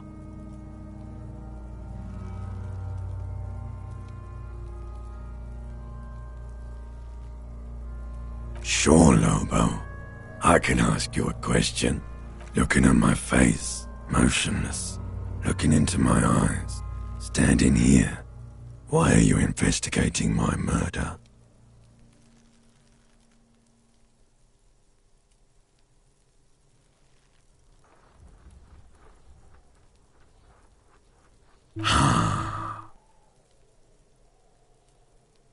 Something is on its way. Something hidden. It's coming. A miracle from the northwest, and it's almost here. You can feel it in the air, on your hands. The cold spring air smoothing them over.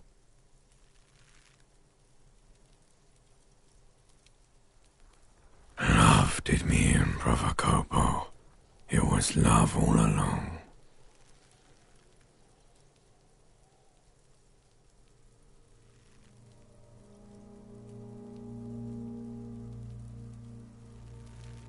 Because you have. Maybe I was getting my rocks off.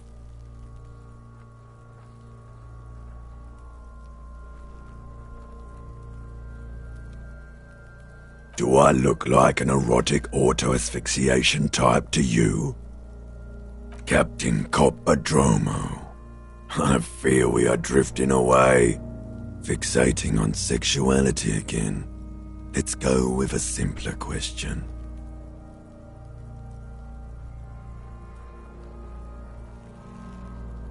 Maybe I was getting my rocks off. It's a mishmash, Coppabolo. You think I'm Messinian, don't you? For you, this is how people from Messina speak like. Well, I'm not from Messina, am I? My hair is too light a shade of brown. Trust your inner racist.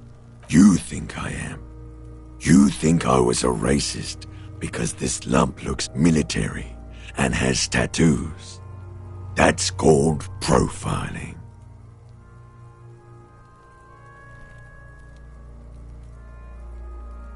Do I look like an erotic auto-asphyxiation type to you, Captain Coppodromo? I fear we are drifting away, Fixating on sexuality again. Come back later, Corpo. Amuse yourself with my frank manners and my memento mori features. If possible, also see. Are you sure we finished the preliminary examination of the cadaver? We might miss some of these things once he's done. The cadaver slowly twists on the cargo belt. The steel-reinforced belt presents a unique challenge. I brought chain cutters, but I don't see a good angle of approach to the belt. The cadaver is a good 1.2 meters up. Neither one of us can reach the belt without assistance. And even if we do, there's the question of cutting the airship strength material.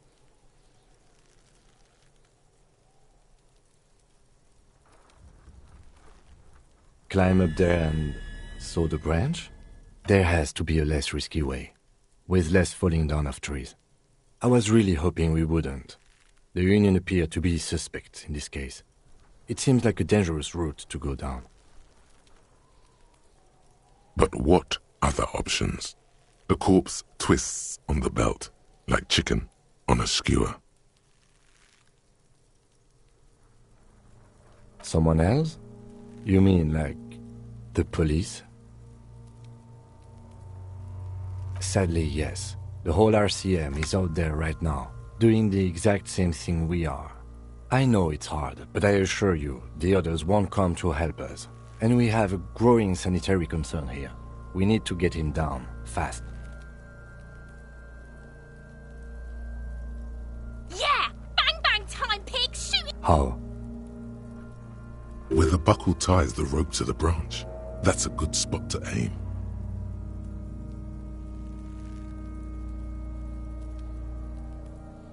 Where? Ah, yes, I see. If the shot hits that... Yeah, now we're talking. Entertain the... They'll miss! The pigs will miss, Kuno.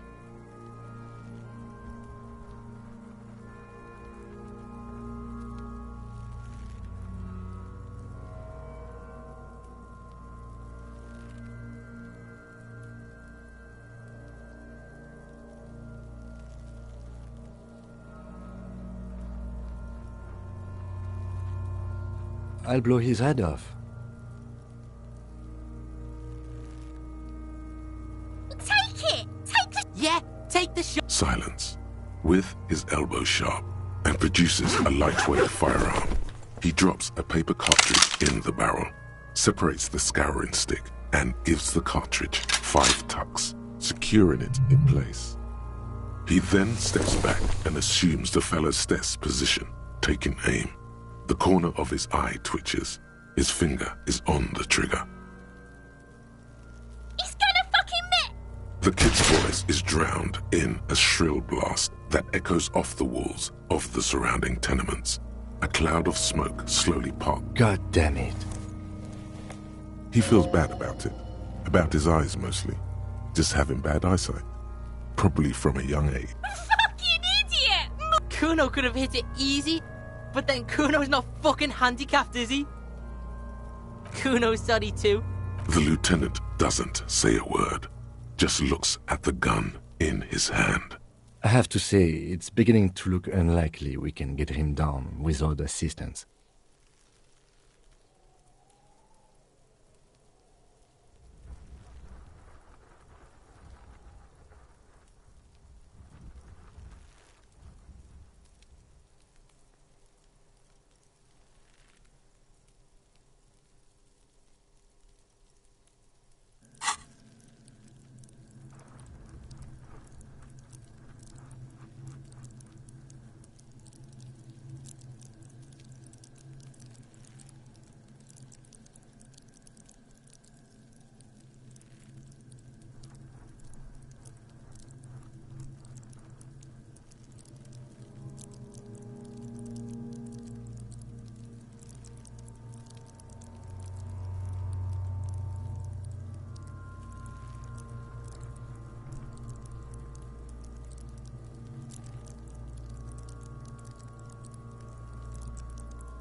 It's bad as it is.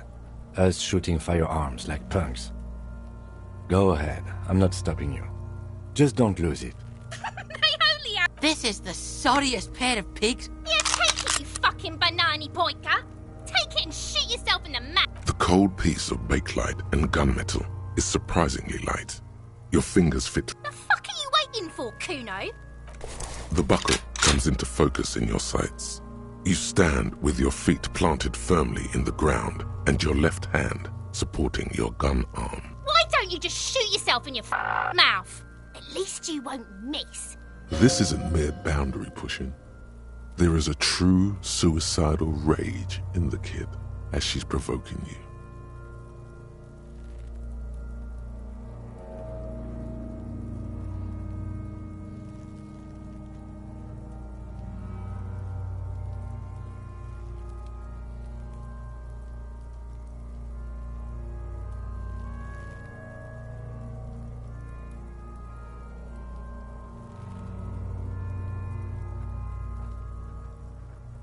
Your field of view narrows. The branch slowly moves, becoming entirely two-dimensional. The metal buckle glimmers, catching the noon light, the slow movement of the branch in the wind, and your shoulders directing the gun sink up, dancing hypnotically. Look, he's crying. You gonna cry now, fucking faggoty? Or what? You gonna fuck me? You wanna fuck me, pig? Is that what this is about?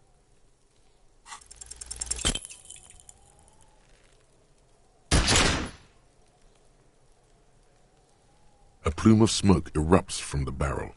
Your hand goes... You missed the belt, but hit the corpse straight in the chest. Bits of rib...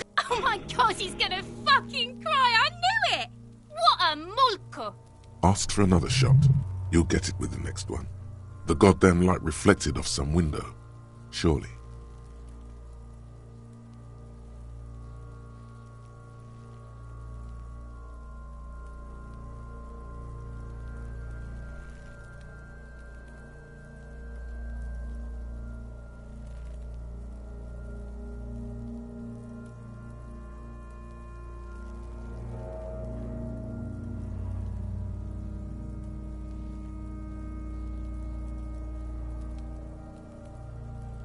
I agree. Police work is overrated. It is trying and stressful. However, it is still our job. It's not the gun's fault you can't shoot. Pigs don't have hands. Kuno has hands. Kuno can shoot that shit down for you.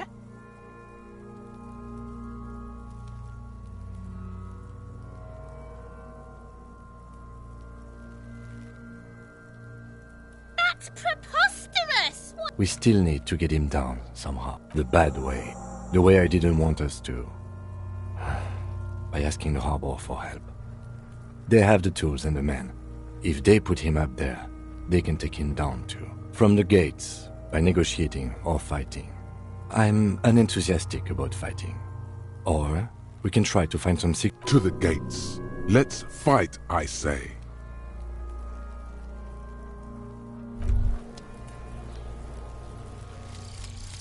Lonesome, long way home. Here we go. Home awaits. Walk past Station 41 and through the market, past the Boogie Street spearhead to the other side of the lake, the frozen eye at the center of the district. Then past the video rental store on the corner.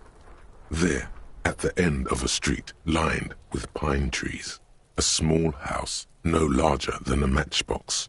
11 Voyager Road. You no longer live there. Those times are gone. And so are those people. Why did you come here? Why are you still here? And where's the dealer? You have to get back to work. That's all you have now.